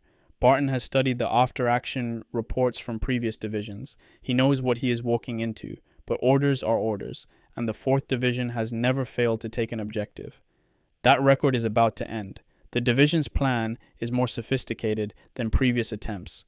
Instead of advancing in a single thrust, Barton attacks with 3 regiments on separate axes, attempting to overwhelm German defenses through multiple simultaneous pressures. The 22nd Infantry Regiment advances toward Grossau. The 12th Infantry moves toward Gay. The 8th Infantry pushes toward the town of Hürtgen itself, which gives the forest its name. For the first 48 hours, the plan actually works. The regiments advance between 500 and 1,000 meters, clearing bunkers, pushing back German outposts, suffering casualties but making measurable progress. Then the Germans counterattack, and the 4th Division learns what every previous division learned. Taking ground means nothing if you cannot hold it. November 18th, 0600 hours. The 22nd Infantry Regiment, which has advanced 400 meters toward Grossau over 3 days of fighting, prepares to attack across open ground into the village. The regiment must leave the forest proper and cross a killing field, 600 meters of open meadow, under observation from German positions on the high ground beyond. Lieutenant Colonel Buck Lanham, commanding 2nd Battalion, requests artillery support to suppress German positions before the assault. Division artillery provides 15 minutes of preparatory fire, then lifts. Company E, leading the assault, moves out of the tree line and into the open. German machine guns, positioned in concrete bunkers on the far side of the meadow and in basements of destroyed buildings in Grossau, open fire simultaneously. The engagement lasts 20 minutes. Company E, starting with 180 men, suffers 143 casualties before reaching any cover. The survivors go to ground in shell craters and a small drainage ditch, pinned, unable to advance or retreat. The killing continues for hours. German artillery, with the meadow pre-registered, drops shells methodically across the open ground. American artillery attempts counter-battery fire but cannot suppress the German guns. Fighter bombers are called in, but weather has closed over the battlefield. Low clouds and rain make air support impossible. By nightfall, Company E has approximately 30 effectives. Medics attempting to reach wounded men in the meadow are hit by sniper fire. Several wounded men drown in the drainage ditch when afternoon rain raises water levels. Lieutenant Colonel Lanham, watching from the tree line, sends a radio message to regimental headquarters. E Company destroyed. Cannot hold position. Request permission to withdraw survivors. Permission is denied. The attack must continue because halting would mean admitting failure. Company E's survivors remain in the ditch for another 12 hours before being relieved by Company F, which loses 60 men reaching their position. The battle for Grossau consumes the 22nd Infantry Regiment over 8 days. Every 100 meters of advance costs 50 to 75 casualties. The regiment enters with 3,000 men. By November 26th, it has 1,500 effectives, a 50% casualty rate. 17 of the regiment's company commanders are killed or wounded and replaced. Some companies cycle through 3 commanders in a week. Platoons that normally have 42 men are down to 12 or 15. Squads that should have 12 men are operating with 4 or 5. The regiment takes Grossau on November 29th, finds the village reduced to rubble, and discovers that Germans still hold the high ground beyond, meaning taking the village changed nothing. The regiment has destroyed itself to capture piles of broken stone. Ernest Hemingway, the famous author, is embedded with the 22nd Infantry Regiment during this period, accompanying his friend Colonel Buck Lanham. Hemingway has covered wars in Spain and has seen combat, but the Hürtgen affects him profoundly. He writes letters describing the forest as Passchendaele with tree bursts, a reference to the most notorious World War I battle, where British forces suffered 300,000 casualties to advance 5 miles through Belgian mud. Hemingway watches the 22nd Infantry destroy itself and begins drinking heavily, sleeping poorly, showing signs of the same combat exhaustion afflicting the soldiers. He writes an unpublished manuscript about the Hürtgen that his editors reject as too dark, too honest about the realities of combat. The manuscript will not be published until after Hemingway's death. In it, he describes soldiers as brave men ordered to do impossible things by commanders who had never seen the ground where those things were supposed to be done. December 3rd, 1944. General Courtney Hodges, commanding 1st Army, arrives at 4th Division headquarters to personally relieve Major General Raymond Barton of command. The stated reason is insufficient aggressive spirit in execution of assigned missions. The real reason is that Barton's division has been in the forest 19 days and advanced less than 3 kilometers, an advance that cost 7,000 casualties. Barton's crime is not military incompetence but honesty. He has sent reports to Corps headquarters stating that his division is being destroyed, that objectives are not achievable without massive reinforcements, that the forest should be bypassed. These reports reached Hodges, who interprets them as defeatism. In Hodges' command philosophy, there are no impossible objectives, only commanders who lack the will to achieve them. Barton is relieved and replaced by Major General Harold Blakely, who receives the same impossible orders and will fail just as surely as Barton did. The relief of Barton sends shockwaves through the officer corps. Barton is no coward. He commanded the 4th Division through some of the hardest fighting in France. His relief makes clear that reporting reality is career suicide, that commanders are expected to report success regardless of actual conditions, that questioning orders or suggesting alternative approaches will result in relief. Lieutenant Colonel Lanham, watching his regimental commander get fired for telling the truth, writes in his diary, "We are being asked to commit professional suicide.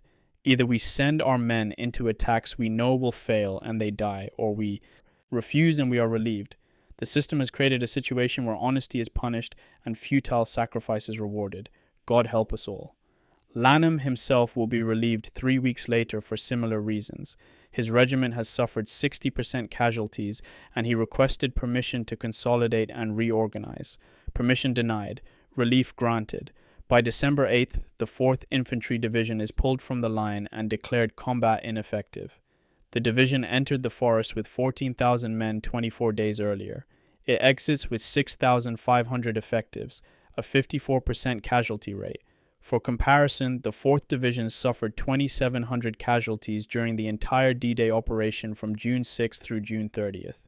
In less than 4 weeks in the Hürtgen, the division lost more men than in a month of combat that included landing under fire on a contested beach. The mathematics of attrition are stark. At this rate, the division would be completely destroyed in 45 days. Divisions are supposed to rotate out of combat every 90 days. In the Hürtgen, they last less than 30. The reconstitution of destroyed divisions like the 4th reveals another cost of the forest battle that rarely appears in casualty statistics. The 4th Division is withdrawn to rear areas in Belgium, where it receives 4,500 replacement soldiers over a 3-week period. These replacements receive between 6 and 8 weeks of basic training before being shipped to Europe. Most have never heard a shot fired in anger. They are thrust into veteran units whose survivors have 3 or 4 months of continuous combat experience. The cultural and skill gap is enormous. Veterans view replacements with a mixture of pity and resentment. Pity because the replacements are about to experience hell. Resentment because the replacements' inexperience will get people killed. Replacements view veterans with awe and fear. Awe at their competence, fear of their 1,000-yard stares, and emotional deadness. The reconstituted 4th Division is technically at full strength by early January 1945, but it is not the same division. The soul of the unit, its institutional knowledge, its small unit cohesion, its identity, was destroyed in the Hürtgen and cannot be replaced with fresh bodies. Sergeant Mac Morris, a Stars and Stripes correspondent embedded with the 4th Division, writes an article in late November describing the battalion aid station at Grossau. The article is heavily edited before publication, with the most graphic descriptions removed. The unedited version, preserved in Morris's papers, describes wounded, lying in rows on the ground, in cold rain because the aid station tents are already full. Medics working without breaks for 18 hours, their aprons soaked in blood. Captains saying they are out of morphine, out of plasma, running low on bandages. Major telling me, "We are dying to capture 300 yards of trees, 300 yards that will be worthless once we take them, but the orders say attack, so we attack and we die." I asked him why the attack continues if it is pointless. He looked at me like I had asked why the sun rises. "Because those are the orders," he said. Morris's article, even in edited form, generates controversy. Several officers complain that he is undermining morale. Morris is pulled from frontline coverage and reassigned to write features about USO shows and rest camps. The truth about the Hürtgen is not what the Army wants published. The long-term fate of 4th Division soldiers who survived the Hürtgen is documented in VA hospital records and Reunion Association archives. Of the 6,500 men who exited the forest in December, approximately 800 were killed in subsequent combat through the end of the war. Another 1,200 suffered wounds serious enough to require extended hospitalization. Of the roughly 4,000 who survived the war physically intact, VA records show over 3,000 claimed service-connected psychiatric disabilities in the post-war period: depression, anxiety, PTSD, alcohol dependence. The 4th Division Veterans Association, founded in 1947, conducted internal surveys in the 1950s, asking members to rate which battle was the most difficult they experienced. 68% named the Hürtgen Forest, not D-Day, not the Bulge, not the final push into Germany, but the 24 days in the trees. One veteran responding to the survey wrote simply, "The Hürtgen wasn't a battle. It was murder. We were murdered slowly, by our own command, for no reason anyone could explain then or now." The 4th Infantry Division, which landed on Utah Beach as one of the finest divisions in the U.S. Army, was broken in the Hürtgen and never fully recovered. This is not metaphor. This is documented historical fact. The Forest 8 divisions. The 4th Infantry was one of them. December 24th, 1944, 2300 hours. Private Robert Wilson sits in a frozen foxhole somewhere in the Hürtgen Forest, trying to eat Christmas dinner.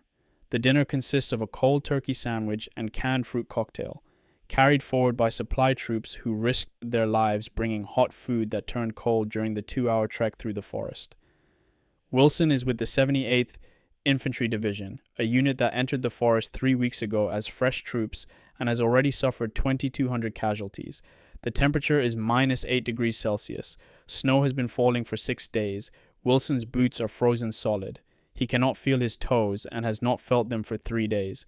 He knows this means frostbite, knows he will probably lose toes or worse, but he also knows that reporting to sick call means abandoning his squad, and his squad has already lost so many men that everybody matters. So he eats his cold Christmas dinner in the darkness, listening to German artillery rumbling in the distance, and tries to remember what Christmas felt like before the war.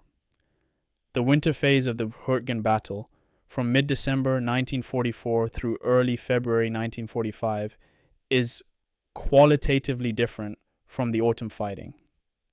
The rain that made October and November miserable has been replaced by snow and sub-freezing temperatures that add hypothermia and frostbite to the catalogue of ways the forest kills soldiers. The snow is initially welcome because it means the ground freezes, meaning the mud that has plagued operations for 3 months finally solidifies. Tanks can maneuver off trails for the first time. Supply vehicles can reach forward positions without getting stuck. But the snow also means that wounded men who cannot be evacuated quickly freeze to death, that foxholes become ice-lined graves where soldiers huddle for warmth, that weapons malfunction from cold, that every movement leaves tracks the Germans can follow and target with artillery. The Battle of the Bulge, which began December 16th, 40 kilometers south of the Hürtgen, dominates American strategic attention through Christmas. The 8th Infantry Division, which has been fighting in the forest since early December, receives orders to continue attacking even as German forces are breaking through American lines in the Ardennes. The absurdity of this situation is not lost on the soldiers. They are fighting for villages with no strategic value while the actual decisive battle unfolds elsewhere. Lieutenant Colonel John Ruggles, commanding a battalion in the 8th Division, writes in his after-action report, "Ordered to attack towards Simarath on December 18th, questioned the wisdom of continuing offensive operations while Bulge situation developing, told orders stand, advanced 200 meters at cost of 63 casualties, position untenable, withdrew during night, net gain 0, net cost 63 men, purpose of attack unknown." Ruggles' bitter assessment captures the futility of December operations, attacks conducted because stopping would mean admitting the previous 3 months were wasted. December 28th, 1944. First Army Headquarters finally issues orders suspending offensive operations in the Hürtgen and directing units to establish defensive positions. The order comes 13 days after the Battle of the Bulge began, 13 days during which soldiers continued dying for objectives that no longer mattered even by the Army's own strategic calculus. The 8th Division begins withdrawing to defensive positions and preparing to send units south to reinforce against the Bulge. The withdrawal is conducted under German observation and artillery fire. The Germans, recognizing the Americans are pulling out, harass the withdrawal with raids and artillery. The 8th Division loses another 400 men during the withdrawal. Casualties incurred not taking ground, but giving up ground that cost thousands of lives to take. The frozen forest creates new tactical realities. Minefields that were impassable in November become navigable in December because the snow makes the mines visible as small mounds. But the frozen ground means mines cannot be disarmed safely. Trying to dig out a mine in frozen earth takes hours and creates noise that draws German fire. Engineers develop a new technique. They identify mine locations, mark them with stakes, and blow them in place with satchel charges. This works but is loud, alerting Germans to American positions. The alternative is to simply map the minefields and try to navigate around them, accepting that mistakes will cost men their feet. Neither option is good. The forest offers no good options, only choices between different forms of death and maiming. Frostbite casualties in January 1945 exceed combat casualties in many units. Medical reports from the 78th Division show 300 frostbite cases in the first 2 weeks of January, compared to 287 wounded from enemy action. The treatment for severe frostbite, the kind where toes or feet have frozen solid and tissue has died, is amputation. Field hospitals behind the forest perform over 200 amputations per week at the peak of the winter fighting. The Army issues cold weather gear, insulated boots, wool socks, long underwear, but the gear arrives weeks late and in insufficient quantities. Soldiers learn to wrap their feet in newspapers for insulation, to sleep in pairs sharing body heat, to rotate positions so that men can spend time near the rare fires that are allowed in rear positions. But these measures are inadequate against temperatures that regularly drop below -10 Celsius and stay there for days. The technological advantages that the Americans could not employ in autumn finally become available in winter, but by then the strategic moment has passed. Frozen ground allows tanks to operate off-road for the first time. The 78th Division's supporting armor, tanks from the 7th Armored Division, can finally maneuver between trees instead of being confined to trails. But the Germans have withdrawn most of their forces from the forest to fight in the Bulge, meaning American armor is maneuvering against minimal opposition. The air support that was impossible in October and November becomes feasible in January when clear winter skies allow P-47 fighter bombers to provide close support. But again, there are few targets. The Germans are fighting economy of force actions with minimal troops, while their main effort is elsewhere. The Americans finally have all their advantages available precisely when those advantages no longer matter strategically. February 1st, 1945, First Army orders a final push to clear the remaining German forces from the Hürtgen Forest and capture the Roer River dams. The mission is assigned to the 78th Infantry Division, supported by elements of the 1st Infantry Division and armor from the 5th Armored Division. This is not a desperate assault like the autumn attacks. It is a methodical advance against a German defense that has been stripped of resources to feed the Bulge battle. The Americans advance steadily, 500 to 1,000 meters per day, clearing bunkers that are now sparsely manned or abandoned entirely. The villages that cost thousands of casualties in November, Grossau, Gay, Hürtgen, Schmidt, fall in days with relatively light casualties. The contrast is stark and infuriating. The same objectives that were impossible in autumn are achievable in winter, not because American tactics improved, but because German strength finally broke. February 10th, 1945. American forces reached the Roer River dams, the supposed strategic objective of the entire Hürtgen campaign.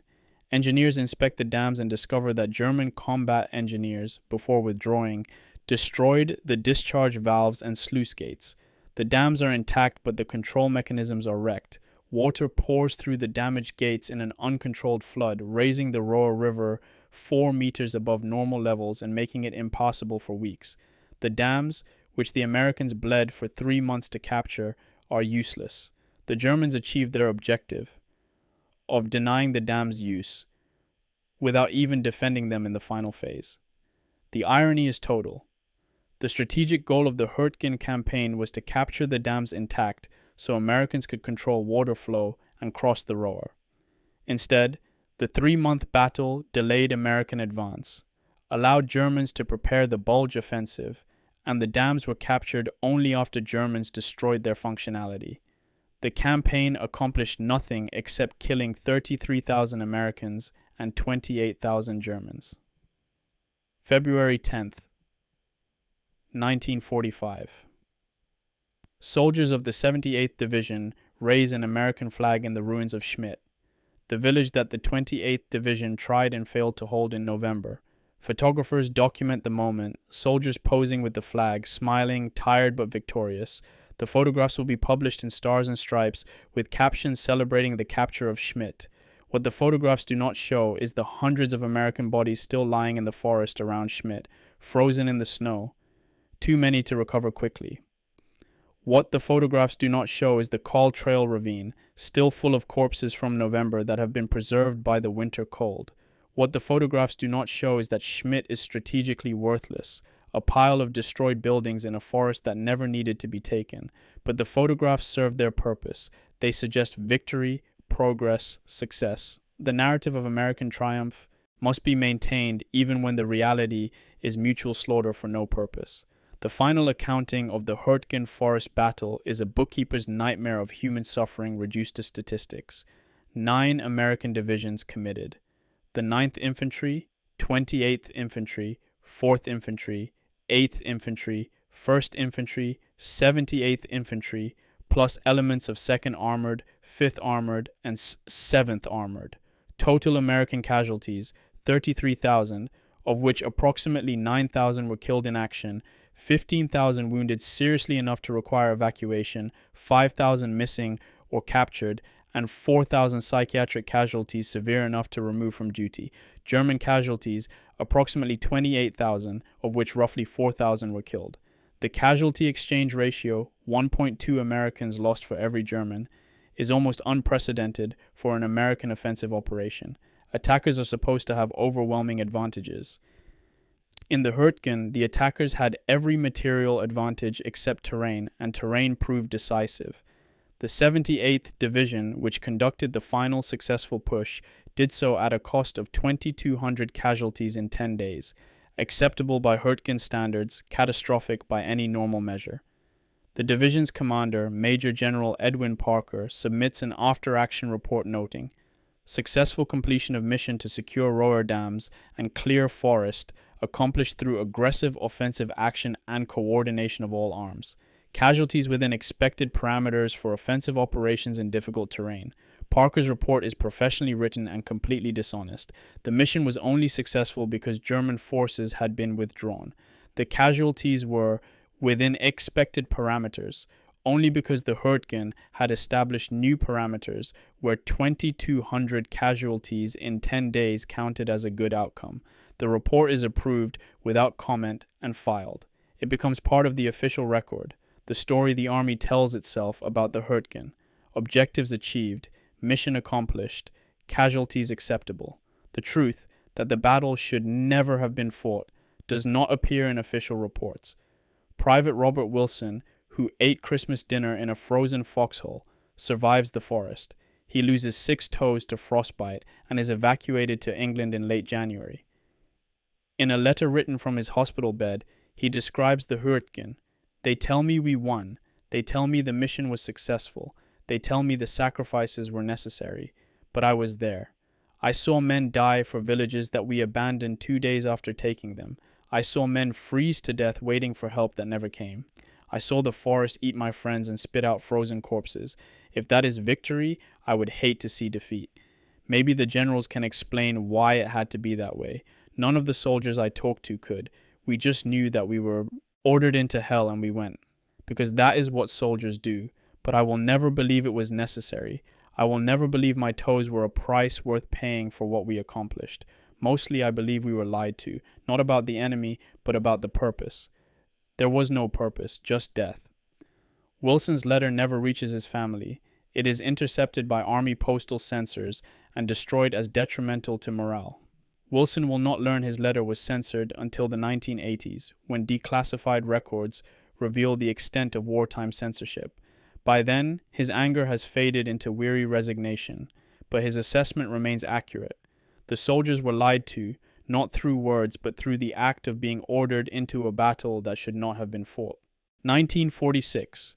Colonel S.L.A. Marshall, the official U.S. Army combat historian, sits in a comfortable office in Washington, D.C., interviewing former Supreme Commander Dwight Eisenhower for the official history of the European campaign.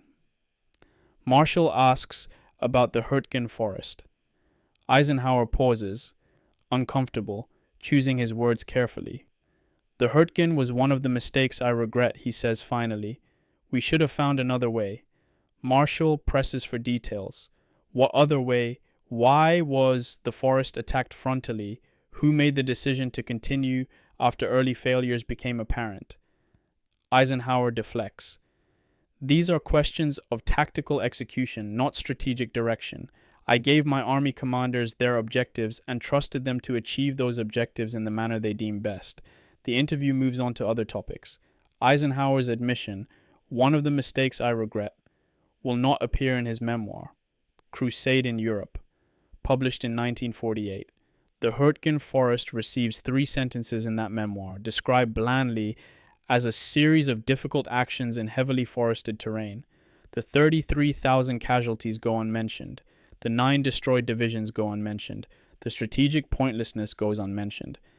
Memory, even for supreme commanders, is selective. The strategic assessment of the Hürtgen battle requires understanding what was accomplished versus what was sacrificed.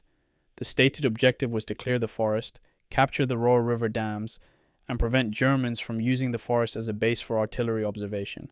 All 3 objectives were eventually achieved, but eventually is doing enormous work in that sentence. The forest was cleared over 5 months at a cost of 9 divisions. The dams were captured after Germans destroyed their functionality. The German artillery observers were suppressed, but not before they had directed fire that contributed to 33,000 American casualties. By any cost-benefit analysis, the operation was catastrophically expensive relative to results achieved.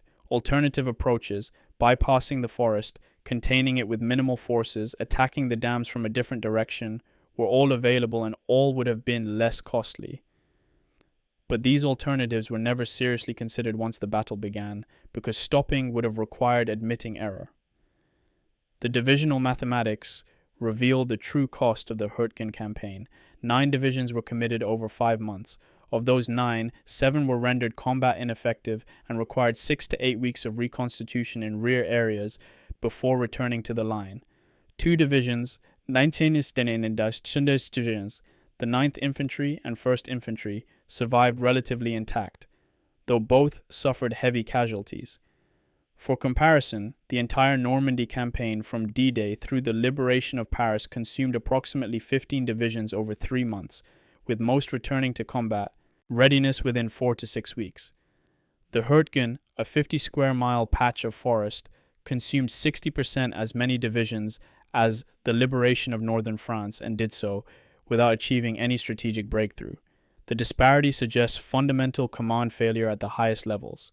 The replacement crisis that the Hürtgen created rippled throughout the European theater for months. The U.S. Army replacement system in 1944 was designed to provide approximately 6,000 infantry replacements per week to First Army. The Hürtgen consumed an average of 4,000 replacements per week from September through December. 67% of the entire replacement pool for an army of 350,000 men. This meant that other divisions, fighting in other sectors, received fewer replacements than they needed. The 79th Infantry Division, fighting in Lorraine under Patton's Third Army, reported companies operating at 60% strength in November because replacements were being diverted to First Army to feed the Hürtgen battle. The 2nd Armored Division, committed to operations near Aachen, lost tank crews faster than they could be replaced because tank crew replacements were prioritized for Hürtgen operations. The entire army suffered because one forest consumed resources at unsustainable rates. The connection between the Hürtgen battle and the initial success of the Battle of the Bulge is indirect but significant. In mid-December, when the Germans launched their Ardennes Offensive, several American divisions in the Ardennes sector were under strength and undermanned. The 99th Infantry Division, hit by the initial German assault, was at 75% strength because it had been stripped of veteran NCOs to provide cadre for divisions being reconstituted after the Hürtgen. The 106th Infantry Division, which suffered catastrophic losses when two of its regiments were surrounded and forced to surrender, was a Green Division that had been rushed to the front to replace veteran divisions pulled from the line after being destroyed in the Hürtgen. The 28th Infantry Division, still rebuilding after its November destruction in the forest, was positioned in the Ardennes at a rest sector assignment, and was overrun in the first hours of the German offensive. While it is impossible to prove that the Bulge would have been stopped earlier if divisions had not been wasted in the Hürtgen, it is certainly true that American defensive capabilities in the Ardennes were weakened by the Hürtgen's consumption of divisions. Alternative history is always speculative, but military analysts have conducted detailed studies of what might have happened if the 7 divisions destroyed in the Hürtgen had been available for Rhine crossings in March 1945. The consensus estimate is that fully strength divisions could have crossed the Rhine 2 to 3 weeks earlier, potentially shortening the war in Europe by the same margin. This is not certain. German resistance would have continued regardless, but it is plausible. If true, the cost of the Hürtgen was not just 33,000 casualties, but potentially thousands more who died in April and early May in battles that might not have been necessary if the war had ended earlier. The second-order effects of strategic failure compound over time in ways that are difficult to calculate but undeniably real. The casualty comparison between the Hürtgen and other famous American battles reveals how uniquely destructive the forest was. D-Day, the most famous single day of American combat in World War II, cost approximately 2,500 killed and 7,000 wounded across all beaches. The Hürtgen cost 9,000 killed and 24,000 wounded over 5 months. But the Hürtgen was not 5 months of continuous combat for individual soldiers. It was rotating divisions in and out, meaning individual soldiers experienced the forest for 3 to 4 weeks at most.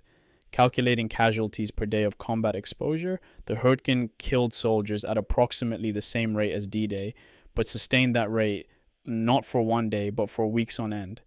Iwo Jima, considered one of the bloodiest American battles in the Pacific, produced a casualty rate of 26% over 36 days. The Hürtgen produced a casualty rate of 25% averaged across all divisions committed, with some divisions suffering 40 to 50% casualties. By any metric, total, casualties, casualty rate, duration of high-intensity combat, the Hürtgen ranks among the costliest battles in American military history. The Officer Corps' response to the Hürtgen disaster reveals the institutional priorities of the U.S. Army. 0 generals were relieved for strategic failure in the Hürtgen. 0 generals were court-martialed or officially censured. Several division commanders, Craig, Barton, Lanham, at regimental level, were relieved for tactical failures or insufficient aggressive spirit. But the generals who ordered the battle and kept it going despite mounting evidence of futility faced no consequences. General Courtney Hodges, whose First Army conducted the operation, was promoted to 4-star general in April 1945. General J. Lawton Collins, whose 7th Corps bore responsibility for execution, went on to become Army Chief of Staff in the 1950s. The message to junior officers was clear.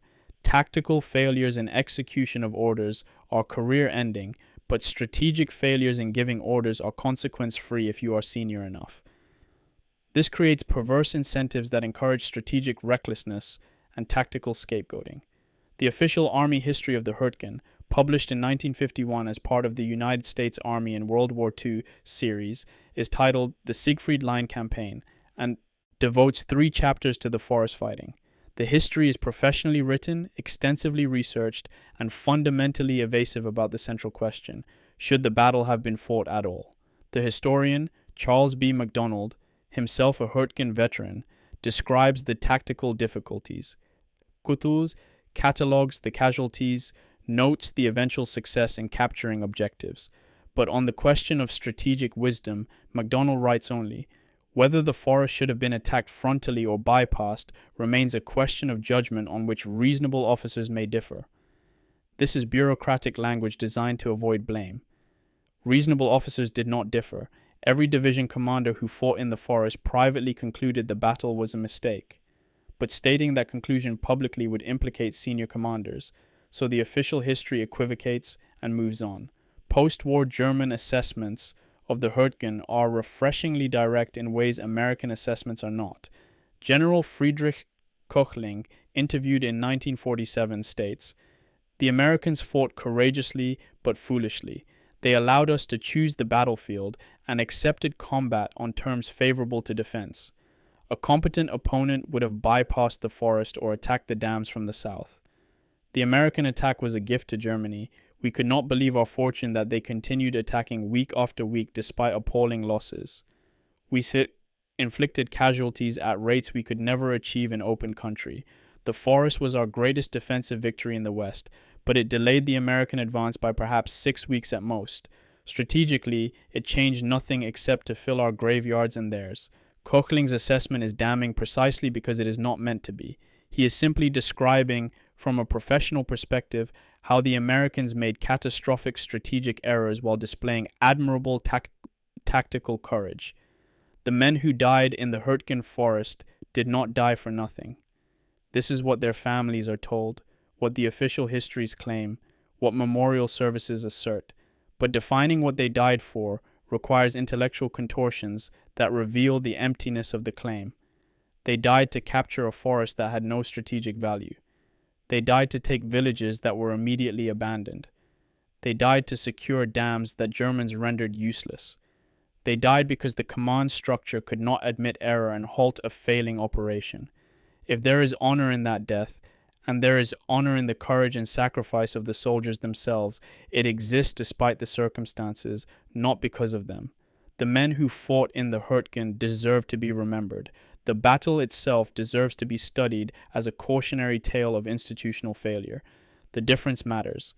February 1945, Field Marshal Walter Model sits in a bunker near Düsseldorf, reading after-action reports from the Hürtgen Forest sector. Model is 54 years old and exhausted. His Army Group B, which conducted both the Hürtgen defense and the Ardennes Offensive, has been shattered. The Bulge failed to reach its objectives. American forces have recovered from their initial shock and are pushing German forces back toward the Rhine. The war is lost. Model knows this, even if he cannot say it aloud, but reading the Hürtgen reports, he allows himself a moment of professional satisfaction. In a war dominated by German defeat, the Hürtgen stands out as a rare defensive masterpiece. Against overwhelming American material superiority, German forces held 50 square miles of forest for 150 days and inflicted casualties at a nearly 1-to-1 ratio. By any tactical metric, this was a German victory. Model writes in his diary, "The forest battle was brilliant in execution and futile in outcome. We proved that German soldiers, properly positioned and led, remained superior to any enemy, but we only delayed the inevitable by weeks. That is the tragedy of competence in service of a lost cause. The German casualty accounting for the Hürtgen is incomplete because record keeping deteriorated as the war situation worsened, but surviving documents provide a clear enough picture. Approximately 28,000 German casualties from September 1944 through February 1945, roughly 4,000 killed, 18,000 wounded, 6,000 missing or captured. These casualties were distributed across multiple divisions. The 275th Infantry Division, which bore the brunt of early fighting, lost approximately 8,000 men. The 344th Infantry Division lost 5,000.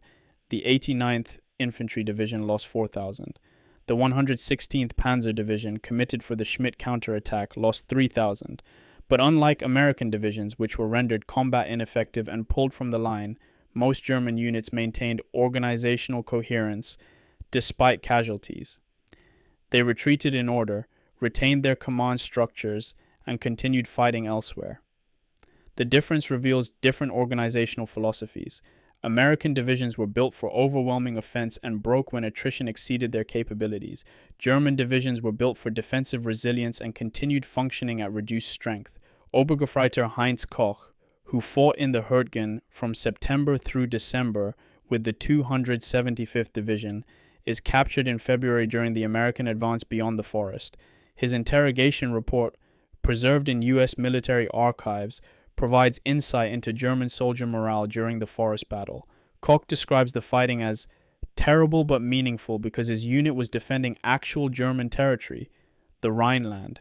not occupied territory in France or Russia. He expresses surprise that Americans continued attacking despite horrific casualties. We expected you to bypass the forest after the first week. We would have done that. Why commit your best divisions to frontal assault on prepared positions?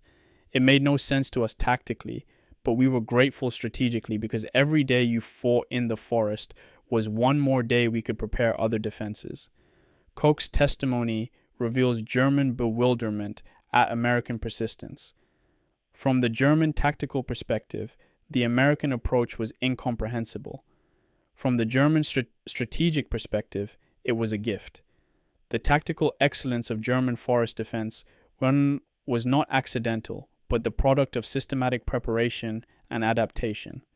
German combat engineers spent over 6 months before the American arrival improving natural defenses. They reinforced existing bunkers with additional concrete.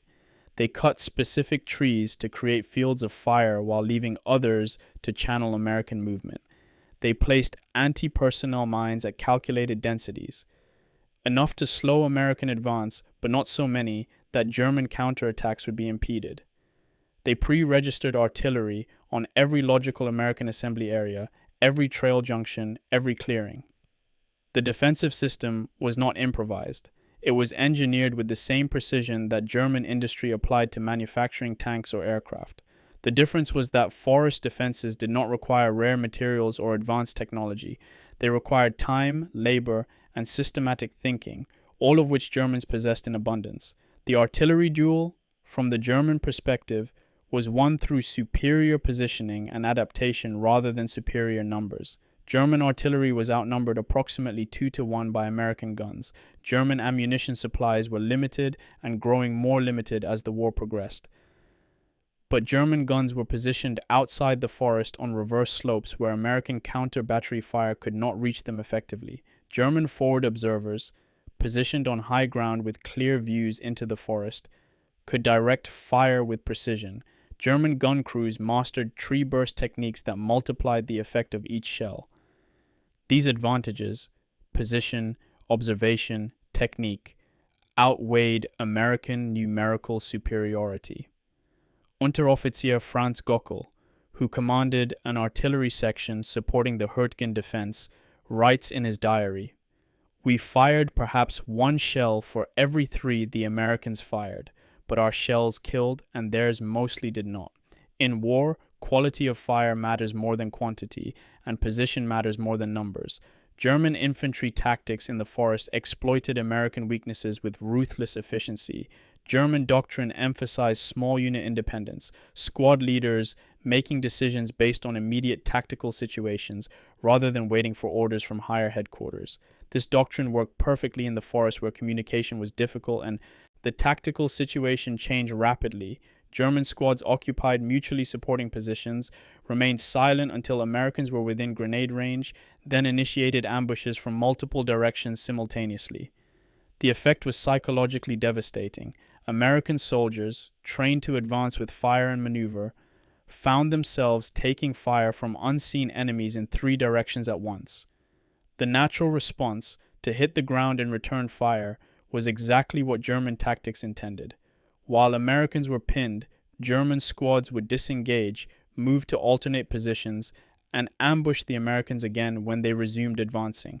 One German squad could delay an American company for hours using these tactics. The defensive success in the Hürtgen, however, could not change the strategic reality of Germany's situation in late 1944. Every German soldier killed in the forest was irreplaceable. The Wehrmacht's manpower pool was exhausted. Boys of 17 and men over 50 were being conscripted. Units that lost 500 men received 200 replacements, if they were lucky. By contrast, American units that lost 500 men received 500 replacements plus additional replacements to cover anticipated future losses. The mathematics of attrition favored the Americans absolutely. German tactical skill could impose a 1-to-1 casualty ratio when defending prepared positions in favorable terrain. But even a 1-to-1 ratio was a German strategic defeat because Germany could not replace losses while America could. Lieutenant Werner Siegel, writing in his diary in December, articulates this reality. We kill them, and they keep coming. For every American we kill, 2 more arrive. For every German killed, no one comes. We are brilliant tacticians committing slow suicide. We know how the story ends. We fight anyway because we are soldiers and our families are behind us. The counterattack at Schmidt in November, Germany's most successful tactical operation of the Hürtgen battle, illustrates both German capability and German limitations. The 116th Panzer Division, assembled in secret and committed at the decisive moment, destroyed the American position in Schmidt in less than 4 days. The operation was textbook combined arms warfare, artillery preparation, armor advance, infantry exploitation, all coordinated with precision. The result was the recapture of Schmidt and the destruction of an American battalion. But the cost was 3,000 German casualties and 40% of the Panzer Division's armor destroyed or disabled. That Panzer Division was then unavailable for the Battle of the Bulge, which began 6 weeks later and desperately needed every available tank. The Schmidt counterattack was a tactical success that weakened German strategic capability. This paradox, tactical victories that accelerated strategic defeat, characterized the entire German war effort in 1944. General Friedrich Köchling, who commanded German forces in the Hürtgen sector from September through December, is interviewed by American historians in 1947. He describes the forest defense as the greatest achievement of my career and ultimately meaningless. He explains, "We held American forces for 5 months. We inflicted casualties at favorable ratios. We prevented them from reaching the Rhine in 1944. But so what? They reached the Rhine in March 1945. We delayed them at best by 6 weeks. Those 6 weeks changed nothing. Germany still lost the war. The soldiers we sacrificed in the forest were soldiers we desperately needed elsewhere. If we had not defended the forest, would Germany have collapsed sooner, perhaps by weeks? Would the outcome have been different? No. We fought brilliantly in the Hürtgen and still lost because the war was already lost before the battle began." Köchling's assessment is brutally honest in ways that American assessments of the battle rarely are. He acknowledges tactical success while recognizing strategic futility. The Americans also fought a strategically futile battle, but have never acknowledged this officially. The psychological effect of the Hürtgen battle on German soldiers was complex and contradictory. On one hand, the defensive success boosted morale at a time when morale was collapsing across the Wehrmacht. German soldiers could point to the Hürtgen as proof that they were not beaten, that they could still fight and win against American forces. Propaganda emphasized the forest battle as evidence of German resilience. On the other hand, the soldiers who actually fought in the forest understood that tactical victories meant nothing if the strategic situation was hopeless. Obergefreiter Koch, in his interrogation after capture, describes this contradiction. "We were proud of what we accomplished. We held the forest. We made the Americans pay terribly, but we also knew it changed nothing. The pride and the hopelessness existed side by side. We did our duty brilliantly and watched our country die. That is hard to live with." German veterans of the Hürtgen, interviewed in the decades after the war, consistently expressed bewilderment at American tactics. Multiple veterans mentioned that they expected Americans to bypass the forest or attack from multiple directions simultaneously to avoid fighting in the densest terrain. The American decision to attack frontally, repeatedly, using the same approaches that failed previously, struck German defenders as incomprehensible. Unteroffizier Gockel, interviewed in 1978, says, "We could not believe the Americans kept attacking the same way. After the 1st Division failed, we expected them to try something different. After the 2nd Division failed, we were certain they would change tactics. After the 3rd Division failed the same way, we stopped trying to understand their thinking. We just kept killing them and they kept coming. It was like a machine that no one could turn off." This observation, that the battle became mechanistic, divorced from rational military decision-making, applies to both sides. The Americans could not stop attacking because stopping meant admitting failure. The Germans could not stop defending because their families were immediately behind them. Both sides trapped in a battle neither side could end, both sides bleeding for objectives that ultimately meant nothing. The final German withdrawal from the Hürtgen in February 1945 was conducted in good order, a professional retrograde operation that preserved unit coherence while trading space for time. German rearguards remained in position, slowing American advance, while the main body withdrew to prepared positions east of the Rohr. The Americans captured the forest, captured the dams, declared victory. The Germans retreated, reorganized, and prepared to defend the next line. From the German perspective, the retreat was simply the next phase of a defensive campaign that would continue until the final collapse in May. The forest had served its purpose, delaying the Americans for months, fixing their divisions in place during the Bulge offensive, inflicting maximum casualties for minimum German commitment. That the purpose was ultimately futile did not change the fact that it was executed brilliantly. The Hürtgen defense stands as proof that military excellence can exist in service of doomed causes, that soldiers can fight superbly while knowing their fight is hopeless, that tactical genius means nothing when grand strategy has already failed.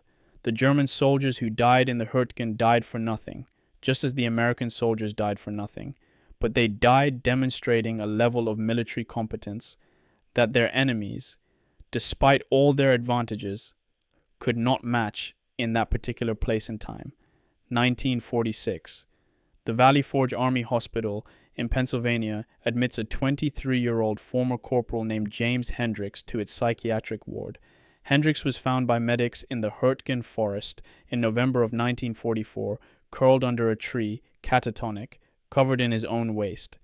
He spent 6 months in a military psychiatric facility in England, receiving treatment that included electroshock therapy, the standard intervention for severe combat exhaustion in 1944. He was discharged from the army in June of 1945 as permanently disabled, sent home to his family in Philadelphia with a diagnosis of psychoneurosis, severe, chronic, combat-induced. Now, a year after discharge, he has attempted suicide by overdosing on sleeping pills. His mother found him unconscious and called an ambulance. At Valley Forge, psychiatrists interview Hendricks and record his statement. I can still hear the trees exploding. Every night for a year, I hear them. When I close my eyes, I am back in the forest. I cannot escape. I will never escape. Hendricks is one of thousands of Hürtgen veterans whose war did not end in 1945 but continues year after year in memories and nightmares and broken minds. The immediate post-war period sees a flood of Hürtgen veterans entering Veterans Administration hospitals with psychiatric diagnoses. The VA in 1946 does not have sophisticated treatment protocols for what will later be called post-traumatic stress disorder. The diagnostic categories available are psychoneurosis, anxiety reaction, depression, reactive, and in severe cases schizophrenia, combat-induced. Treatment consists of psychotherapy, occupational therapy, and medication, barbiturates for sleep, bromides for anxiety. For severe cases, more aggressive interventions are used: electroshock therapy, insulin shock therapy, and in the most intractable cases, prefrontal lobotomy. The lobotomy, surgically severing connections in the prefrontal cortex, is considered cutting-edge treatment in the 1940s. Over 200 Hürtgen veterans received lobotomies between 1946 and 1951. The procedure renders them calmer, more manageable, and fundamentally changed. They are no longer tortured by memories because they are no longer fully capable of memory. The cure is arguably worse than the disease. The long-term statistical outcomes for Hürtgen veterans are documented in VA studies conducted over decades. A 1958 study tracks 1,000 Hürtgen combat veterans for 12 years post-discharge. 75% report chronic psychiatric symptoms, recurrent nightmares, flashbacks, hypervigilance, depression, anxiety attacks. 42% have been hospitalized at least once for psychiatric reasons. 53% report alcohol dependence or abuse. Divorce rates run at 68%, nearly double the rate for non-combat veterans of the same age cohort. Unemployment rates run at 35%. These are men in their 30s and 40s, prime working age, unable to maintain steady employment. Suicide rates are approximately twice the national average. The VA study concludes, combat exposure in the Hürtgen Forest appears to have produced psychiatric sequelae of unusual severity and duration. While all combat produces psychological stress, the specific conditions of forest combat, prolonged exposure to artillery, inability to see enemy, high casualty rates, and perceived meaninglessness of objectives, created trauma profiles that resist standard treatment interventions. The study's bureaucratic language translates to, the Hürtgen broke men in ways we cannot fix. Private Paul Bush, who entered the forest in September with the 18th Infantry Regiment and survived through October, attempts suicide in 1954, 10 years after the battle.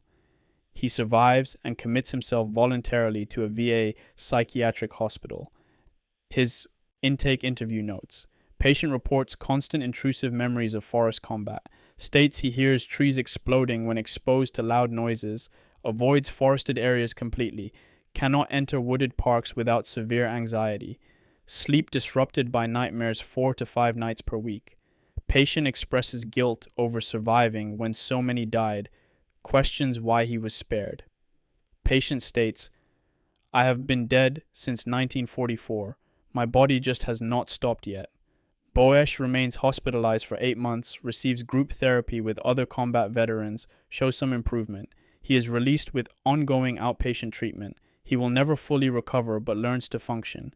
In 1981, at age 59, he publishes a memoir titled Road to Hürtgen Forest in Hell. The memoir is unflinching in its description of combat and its long-term effects. It becomes required reading at the Army War College. The survivor's guilt that Hürtgen veterans report is qualitatively different from survivor's guilt in other battles. In most combat situations, survivors can tell themselves that their sacrifices achieved something. They took the objective, they stopped the enemy, they saved comrades, they contributed to victory. Hürtgen survivors cannot tell themselves these things because the objectives were meaningless, the enemy was barely delayed, and victory came months later through other operations elsewhere. Sergeant Frank Ripperdam, interviewed in 1978, articulates this. I survived when better men died. That is hard enough. But I survived a battle that should never have been fought. My friends died for nothing. How do I live with that? I cannot say they died to stop Hitler. We stopped Hitler in other places, other battles. I cannot say they died to protect America. America was never threatened by that forest. They died because generals made mistakes and would not admit those mistakes.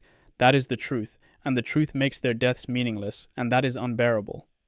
This form of guilt not just for surviving but for having participated in a pointless slaughter, appears repeatedly in Hürtgen veteran testimony. It is guilt compounded by rage at the command structure that ordered the battle. The 1960s see the formation of veteran support groups specifically for Hürtgen survivors. These groups meet monthly in cities across America, Philadelphia, Pittsburgh, New York, Boston, bringing together men who have not discussed the forest in detail since 1945. The meetings are cathartic and painful. Many veterans report that this is the first time they have told their families what they experienced. Many have not told their wives, their children, anyone. The silence is partly cultural. The 1950s and 60s do not encourage emotional vulnerability in men, and partly self-protective. Talking about the Hürtgen means reliving the Hürtgen.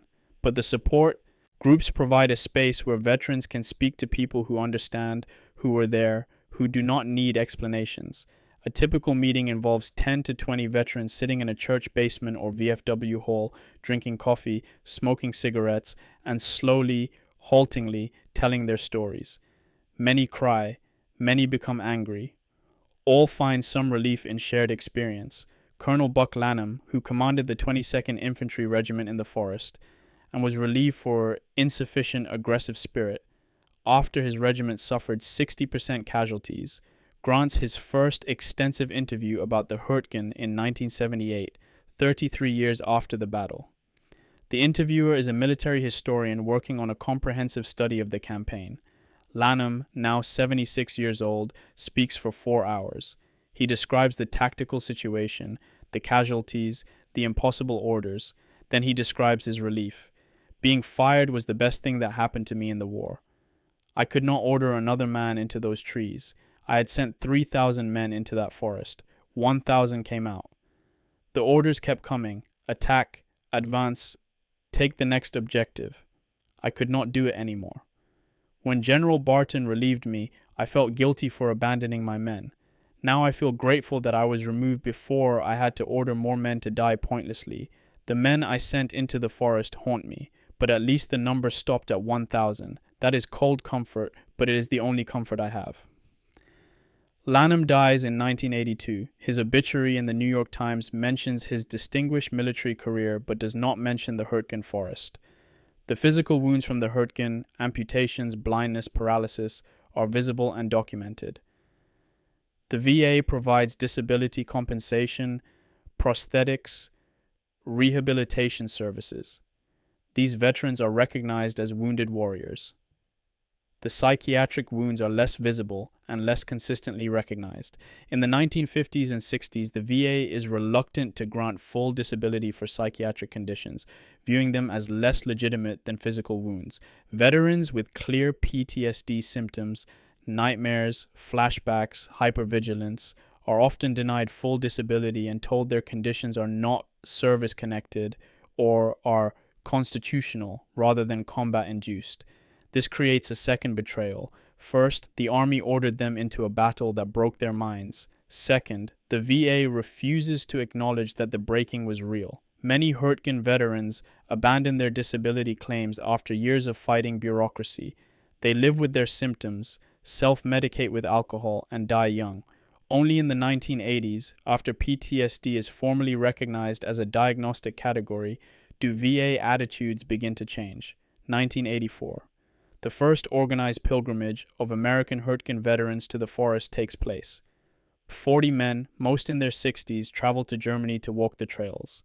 They fought on 40 years earlier. The German government has preserved portions of the forest battlefield, marking bunker positions, maintaining trails, creating small memorials.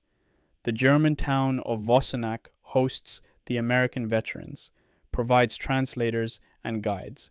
The veterans walk through the forest, now peaceful, the trees regrown, the scars of battle faded. Many break down. Robert MacDonald, who was a sergeant with the 4th Infantry Division in 1944, describes walking the trail toward Grossau where his company was destroyed. I knew the place immediately. 40 years, and I knew it. The trees are different. They cut the old ones down and planted new ones.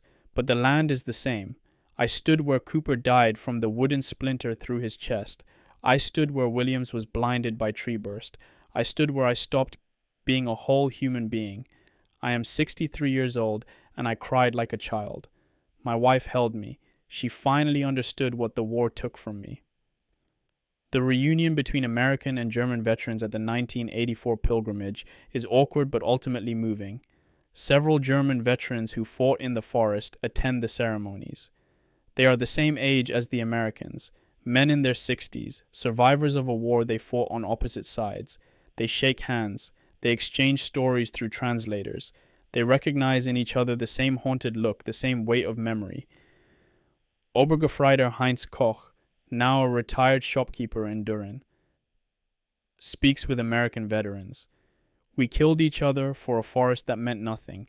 Both sides knew it was pointless. Both sides kept fighting because we were ordered to fight. Now we are old men and the forest is peaceful and our friends are dead. I do not know what we were fighting for. Do you?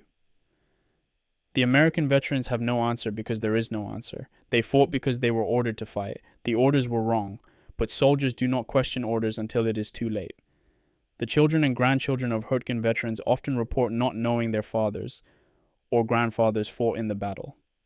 Unlike D-Day veterans who proudly display their unit patches and tell stories of the invasion, or Bulge veterans who describe the desperate defense of Bastogne, Hürtgen veterans typically say nothing. When pressed, they deflect. I was in Europe. We fought in a forest. It was bad. I don't want to talk about it. This silence creates a vacuum of understanding. Families know something terrible happened, but not what. The veteran's isolation becomes familial isolation, an experience so profound and so awful that it cannot be shared, creating walls between fathers and sons, between husbands and wives. Children of Hürtgen veterans describe growing up with fathers who were physically present but emotionally absent, who drank too much, who could not tolerate loud noises or crowds, who disappeared into themselves at unpredictable moments. The war's damage extended across generations. The VA's long-term tracking studies show that Hürtgen veterans never achieved the same life outcomes as veterans who fought in other theaters. Comparing Hürtgen veterans to veterans with similar combat exposure in the Pacific, Italy, or other European sectors, the Hürtgen cohort shows consistently worse outcomes across every metric. Lower lifetime earnings, higher rates of divorce and family dysfunction, higher rates of substance abuse, shorter life expectancy, higher rates of completed suicide. The differences persist even when controlling for other factors: age, education, pre-war socioeconomic status, severity of physical wounds. Something about the Hürtgen specifically, beyond general combat trauma, created damage that lasted lifetimes. The VA studies attribute this to several factors: the extremely high casualty rates creating survivor guilt, the perceived meaninglessness of the battle creating existential trauma, the prolonged exposure to artillery creating physical brain damage from repeated concussions, and the youth of many soldiers, 18 and 19-year-old men whose personalities were still forming when shattered by the forest. Private First Class Charles Hangstoffer, who wrote to his family in September that the forest was a place where the devil would feel at home, was killed by tree-burst artillery on October 7th. His body was not recovered until February of 1945. He was 19 years old. His parents received the telegram notifying them of his death in November of 1944, received his few personal effects in January of 1945, and received his body for burial in June of 1945. They never learned the details of where or how he died. The army did not provide such information. They knew only that he died in Germany, in a forest, in a battle they had never heard of. In 1983, Hangstoffer's younger brother, who was 12 when Charles died, travels to the Hürtgen Forest to try to understand. He walks the trails, visits the military cemetery where temporary grave markers indicated his brother's body was recovered, and talks to historians. He writes in a letter afterward, "I spent 40 years wondering what Charles died for. Now I know. He died because the army made a terrible mistake and could not admit it. That is the truth. I wish I did not know it. The lie that he died for freedom, for victory, for something meaningful was easier to live with. But I owe him the truth. He deserves to be remembered not as a hero in a glorious battle, but as a victim of command failure. That is his real memorial." The Hürtgen veterans who survived intact, and there were some, men who came through the battle without severe physical or psychiatric injury, often describe themselves as changed in fundamental ways. They report a permanent inability to take authority seriously, a skepticism about institutional claims, a dark humor about patriotism and duty. These men learned in the forest that courage is not enough, that sacrifice can be meaningless, that the system that commands your loyalty can waste your life without consequence. This knowledge marks them. They become difficult employees, uncomfortable at Memorial Day ceremonies, alienated from the victory narrative that dominates post-war American culture. Sergeant Ripperdam, who survived the forest and lived until 2003, spoke at a high school in 1998 about his war experience. He told the students, "They will tell you that war is about heroes and sacrifice and defending freedom. All of that is true, but war is also about old men sending young men to die for reasons the old men later cannot explain. War is about following orders that are wrong because you are a soldier and soldiers follow orders. War is about surviving and spending the rest of your life wondering why you survived when better men died. Learn this. Question authority. Demand that leaders explain why your sacrifice is necessary.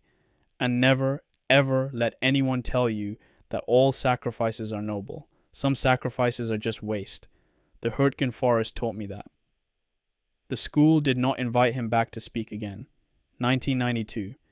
The United States Army Command and General Staff College at Fort Leavenworth, Kansas, conducts a professional development seminar on military ethics and command responsibility. The case study for discussion is the Battle of the Hürtgen Forest. 35 field-grade officers, majors and lieutenant colonels destined for battalion and brigade command, spent 3 days analyzing the battle through the lens of command ethics. The fundamental question they are asked to address: at what point does obedience to orders become complicity in needless death? The question is uncomfortable because it challenges the foundational principle of military service, that orders must be obeyed, that the chain of command is sacred, that institutional loyalty is paramount. But the Hürtgen forces the question because the battle was so obviously futile, so clearly a mistake, that defending the commanders who ordered it requires intellectual contortions that expose the moral bankruptcy of blind obedience.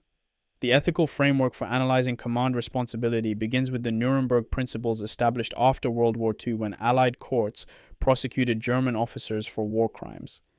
The core principle established at Nuremberg is that following orders is not an absolute defense, that officers have a responsibility to refuse illegal or immoral orders, that individuals are accountable for foreseeable consequences of their actions.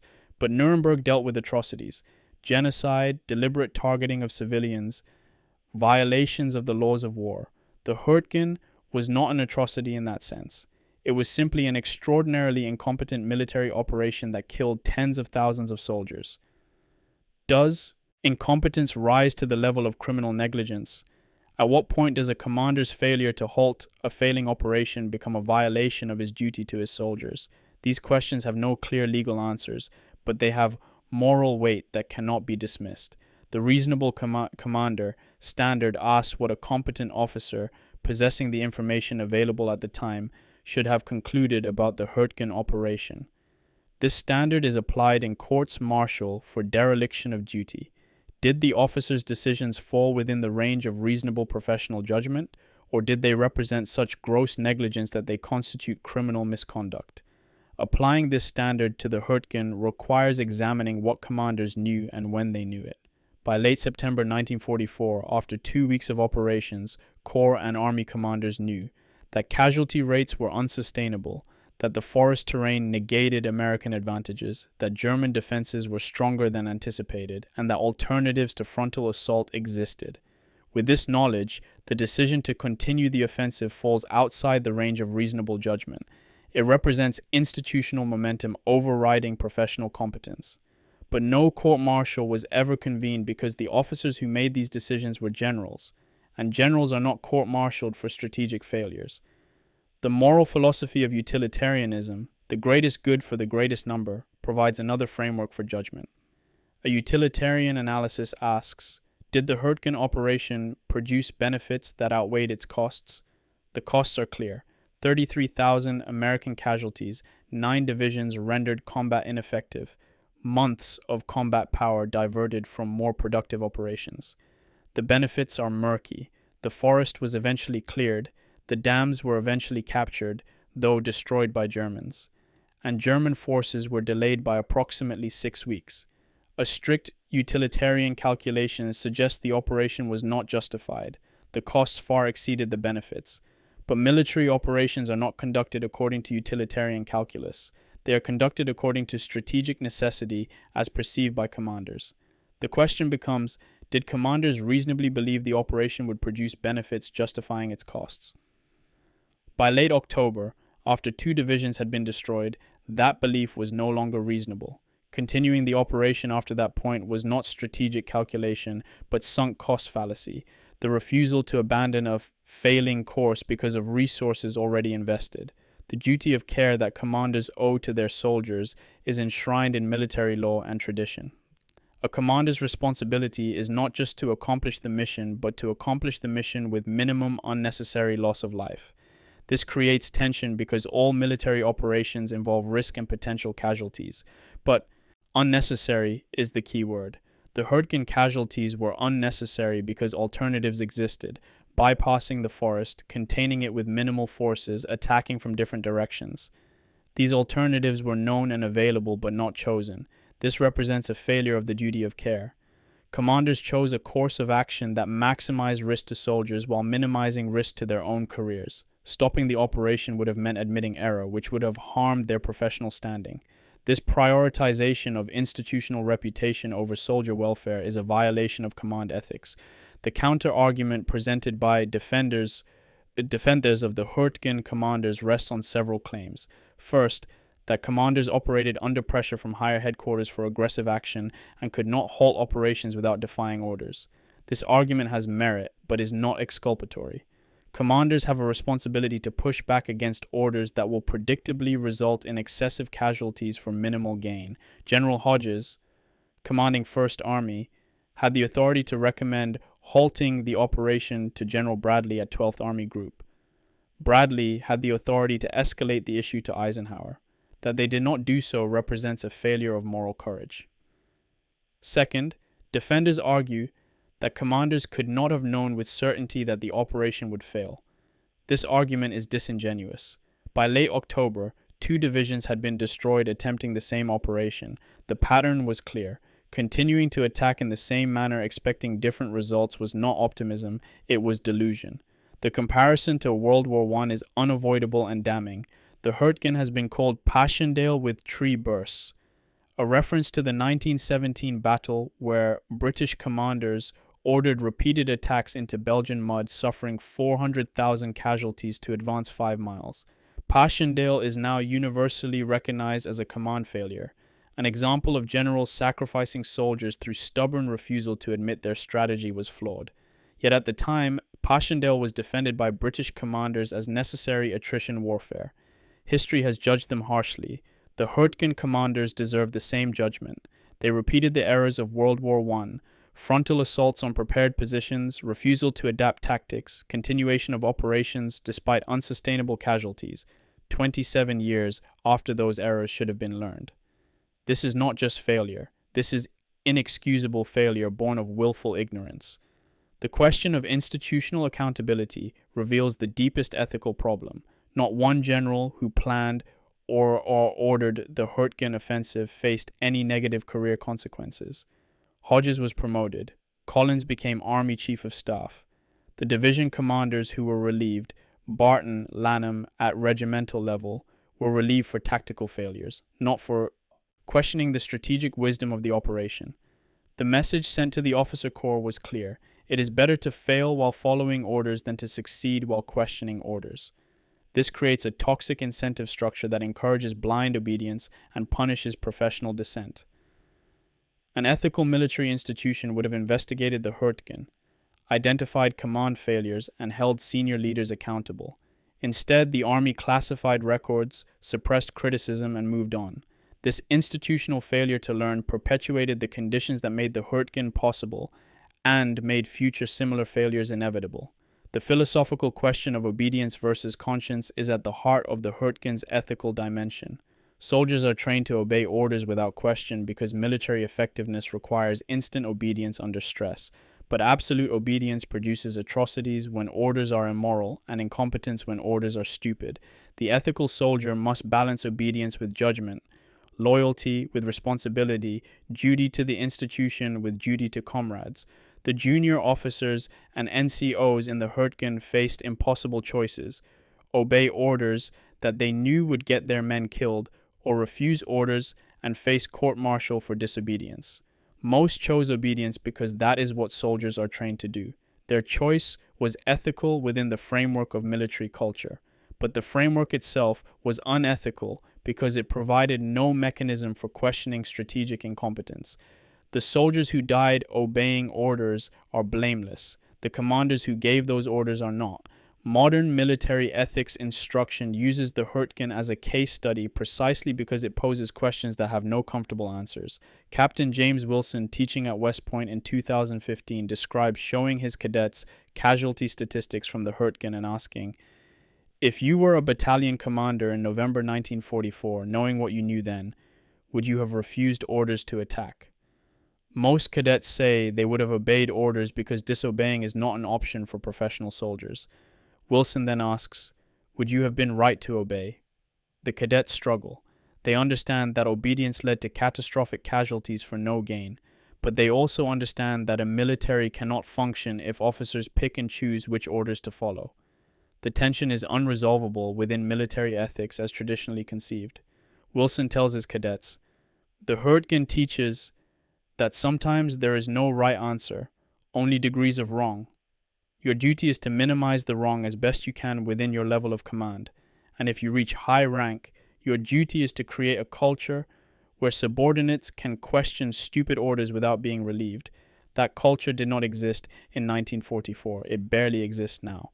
The comparison to Nuremberg principles becomes relevant when considering whether Hürtgen commanders should have been prosecuted. The Uniform Code of Military Justice, established in 1950, includes provisions for prosecuting officers for negligent homicide and dereliction of duty. Could Hodges, Collins, or other senior commanders have been successfully prosecuted for Hürtgen casualties? The legal answer is no. Military courts give wide latitude to commanders making operational decisions, and proving criminal negligence would require showing that decisions were not just wrong but egregiously beyond professional norms. The moral answer is different. The commanders who persisted with the Hürtgen offensive after its futility was apparent were responsible for thousands of deaths that could have been avoided. That they face no legal accountability does not absolve them of moral accountability. History can provide the judgment that military courts did not. The final ethical question is the most troubling. What do we owe the soldiers who died in the Hürtgen? The official answer is honor, remembrance, gratitude for their sacrifice. But is it honorable to pretend their deaths were meaningful when they were not? Is it respectful to call their sacrifice noble when it was waste? Or does honesty demand acknowledging that they were failed by their commanders, that their courage deserved better leadership, that their deaths should be remembered not as glorious sacrifice, but as cautionary tale? Private First Class Charles Hangsterfer, who died at 19, deserves to be remembered. But how? As a hero who gave his life for freedom, or as a victim of command incompetence who died because generals could not admit error? The first narrative is comforting but dishonest. The second is painful but true. We owe the dead the truth, especially when the truth is that they died for nothing. That is the ethical burden of the Hürtgen Forest. To remember with honesty rather than sentiment, to honor courage while condemning the waste of that courage, and to ensure that future commanders learn the lessons that Hürtgen commanders refused to learn. Anything less is a second betrayal of men who were already betrayed once. 2019, a high school teacher in Pennsylvania assigns her students to research World War II battles and present their findings. One student chooses the Hürtgen Forest because his great-grandfather fought there. The student searches online, visits the library, and discovers that finding information is surprisingly difficult. There are books, a few specialized military histories, but nothing like the voluminous literature on D-Day or the Battle of the Bulge. His great-grandfather died when the student was 5, so he cannot interview him. He finds a photograph of great-grandfather in uniform with the 4th Infantry Division's shoulder patch and a purple heart in a drawer at his grandmother's house, but no stories, no letters, no explanation of what happened in the forest.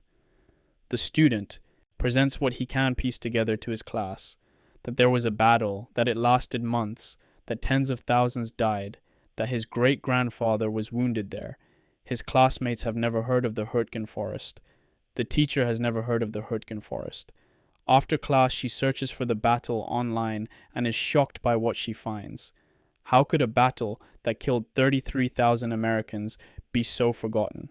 The cultural memory of World War II in America is dominated by certain iconic battles and moments: Pearl Harbor, D-Day, the Battle of the Bulge, Iwo Jima, Hiroshima. These battles are taught in schools, depicted in films, commemorated with memorials and museums. The Hürtgen Forest is absent from this cultural memory. A Google search in 2020 returns 1.2 million results for Hürtgen Forest, which sounds substantial until compared to 892 million results for D-Day, or 145 million for Battle of the Bulge. The ratio is 700 to 1. The Hürtgen killed more Americans than any single day of D-Day, lasted longer than the Bulge, but receives 1/700th the cultural attention. This disparity is not accidental. America chooses to remember its victories and its noble failures. The Hürtgen was neither. It was incompetence resulting in slaughter, and incompetence does not fit the triumphant narrative of World War II as the good war. The first major English-language book on the Hürtgen Forest was not published until 1980, 35 years after the battle. Charles B. MacDonald's The Battle of the Hürtgen Forest was written by a historian who was himself a Hürtgen veteran, having commanded a rifle company in the 2nd Infantry Division during the final phase of the battle. MacDonald's book is meticulously researched, drawing on official records and veteran interviews, and it is also carefully diplomatic. MacDonald criticizes tactical execution while largely avoiding criticism of strategic decision-making. He describes the battle as a misconceived and basically fruitless battle, but does not assign blame to specific commanders. This restraint is understandable. MacDonald worked for the Army Center of Military History and could not afford to be too critical of the institution he served. But the restraint also means that the first comprehensive history of the battle pulls its punches. The hard questions, why the battle was fought, who ordered it continued, why no one was held accountable, are asked but not answered definitively. The publishing history reveals a pattern of institutional resistance to Hürtgen narratives. Manuscripts submitted in the 1950s and 60s were rejected by major publishers as too depressing or not commercially viable. Veterans who attempted to write memoirs found that publishers wanted triumphant stories of American victory, not bitter accounts of futile slaughter. Ernest Hemingway's unpublished manuscript about the Hürtgen, written in 1945, was rejected by Scribner's editors as too dark, too honest, about the realities of command failure. The manuscript remained unpublished until included in collected works after Hemingway's death. Paul Bosch's memoir, Road to Hürtgen Forest in Hell, published in 1981, sold modestly despite critical praise. Stephen Ambrose's best-selling books about World War II barely mention the Hürtgen. Tom Brokaw's The Greatest Generation, which shaped popular understanding of World War II veterans, includes no Hürtgen stories. The battle does not fit the narrative structure American culture prefers, the narrative of clear objectives, heroic sacrifice, and meaningful victory. The official military histories are more comprehensive, but not widely read outside professional military circles. The U.S. Army's official history series, The United States Army in World War II, devotes 3 chapters in 1 volume to the Hürtgen, buried within the Siegfried Line campaign. The treatment is thorough but academic, inaccessible to general readers. The language is military jargon and passive voice constructions that obscure agency. Objectives were not achieved. Casualties were significant. Operations proved difficult. Who set the objectives? Who ordered operations to continue despite difficulties? The passive voice eliminates these questions. The official histories document what happened but rarely ask why or assign responsibility.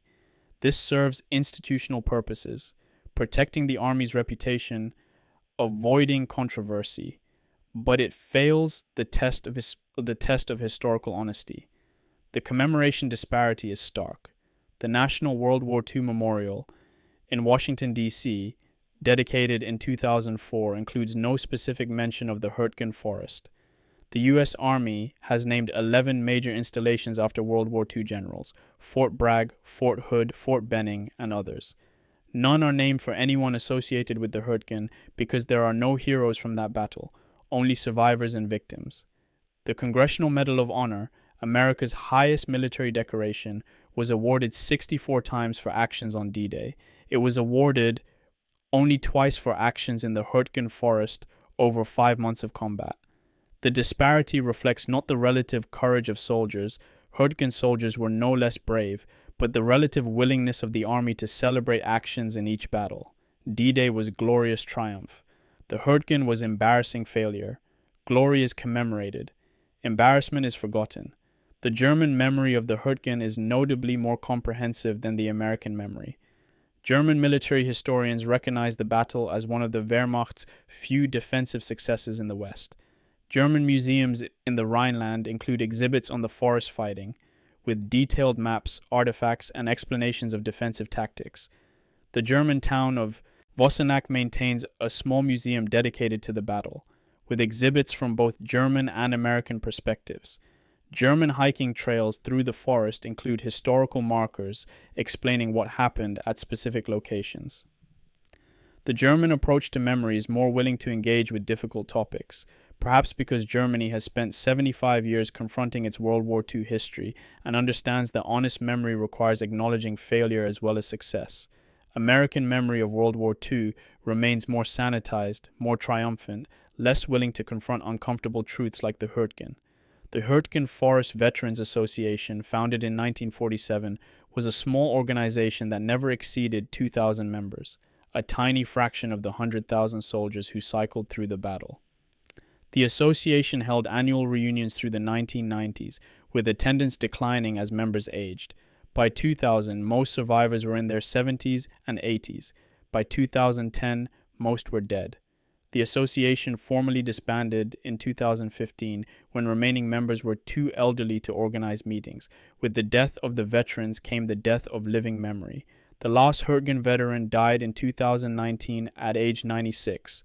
With his death, the battle passed from living memory into history. There is no one left who can describe what the forest was like, what it felt like to be there, what it sounded like when trees exploded. The experiential knowledge is gone. Only documents and recordings remain. The lessons learned, or not learned, from the Hürtgen reveal institutional military culture's inability to process failure productively. The Army War College includes the Hürtgen as a case study in command courses, teaching it as an example of terrain analysis failure and insufficient tactical flexibility. These are true but insufficient lessons. The deeper lessons, that institutional momentum can override rational decision-making, that senior commanders may prioritize reputation over soldier welfare, that stopping a failing operation requires moral courage that military culture does not cultivate, are rarely taught explicitly. To teach these lessons would be to admit that the Army's command culture in 1944 was fundamentally flawed, and to suggest that similar flaws might persist. Institutions prefer to frame failures as individual errors or bad luck, rather than systemic dysfunction. The Hürtgen is taught as tactical failure to avoid confronting strategic and ethical failure. The pattern of Hürtgen-like failures in subsequent American military operations suggests lessons were not learned. The A Shau Valley campaign in Vietnam, where U.S. forces repeatedly assaulted a heavily fortified valley for marginal strategic gain at high cost, replicated Hürtgen errors.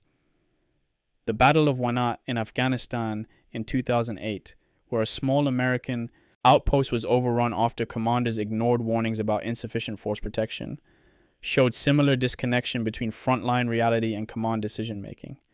These are not identical situations, but they share common features. Senior commanders ordering operations that frontline officers recognize as ill-conceived, persistence with failing approaches despite mounting casualties, and lack of accountability when operations fail.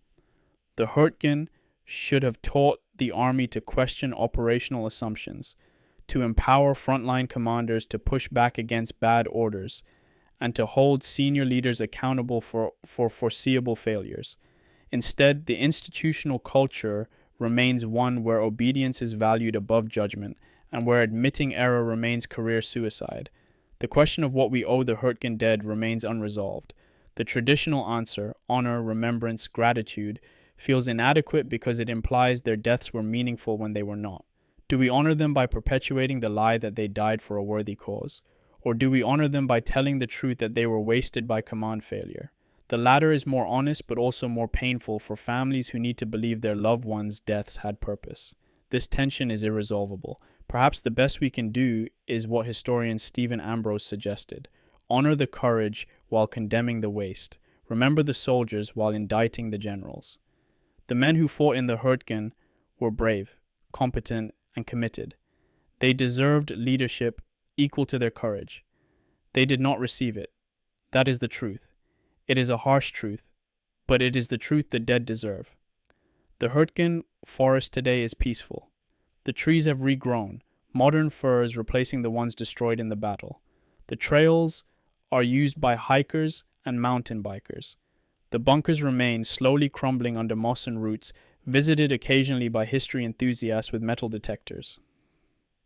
A few small memorials mark specific sites: a stone cross where an American aid station stood, a plaque commemorating the 4th Infantry Division, a monument to German soldiers. But mostly, the forest is silent. It gives no indication that 61,000 men were casualties here, that the ground beneath the hiking trails contains artifacts of battle, shell fragments, bullets, buttons from rotted uniforms, perhaps still some bones. The forest has absorbed the battle and moved on. Only humans remember, and humans are forgetting. The final judgment on the Battle of the Hürtgen Forest must be this: it was a battle that should never have been fought, continued by commanders who lacked the moral courage to stop it, resulting in tens of thousands of casualties for no strategic gain. The soldiers who fought there displayed extraordinary courage in impossible conditions. Their courage makes the battle even more tragic, because courage deserved better employment than frontal assault on prepared positions in the world's worst terrain. The generals who ordered the battle escaped accountability through institutional protection of senior leaders. The battle is forgotten because America prefers to remember its triumphs and its noble failures, not its catastrophic errors. But forgotten or not, the Hürtgen stands as permanent indictment of military leadership that prioritized institutional pride over soldier welfare, that valued obedience over judgment, and that sacrificed lives rather than admit mistakes. Every officer who studies military history should study the Hürtgen, not to learn tactics but to learn ethics, to understand that the highest duty of command is not blind execution of orders but moral courage to question orders that will waste soldiers' lives. The 33,000 Americans who became casualties in the Hürtgen Forest cannot be brought back. The least we owe them is honest memory and the commitment to never repeat the command failures that killed them. That is their memorial, not monuments of stone, but knowledge that prevents future Hürtgens. Whether that knowledge has been learned remains an open question.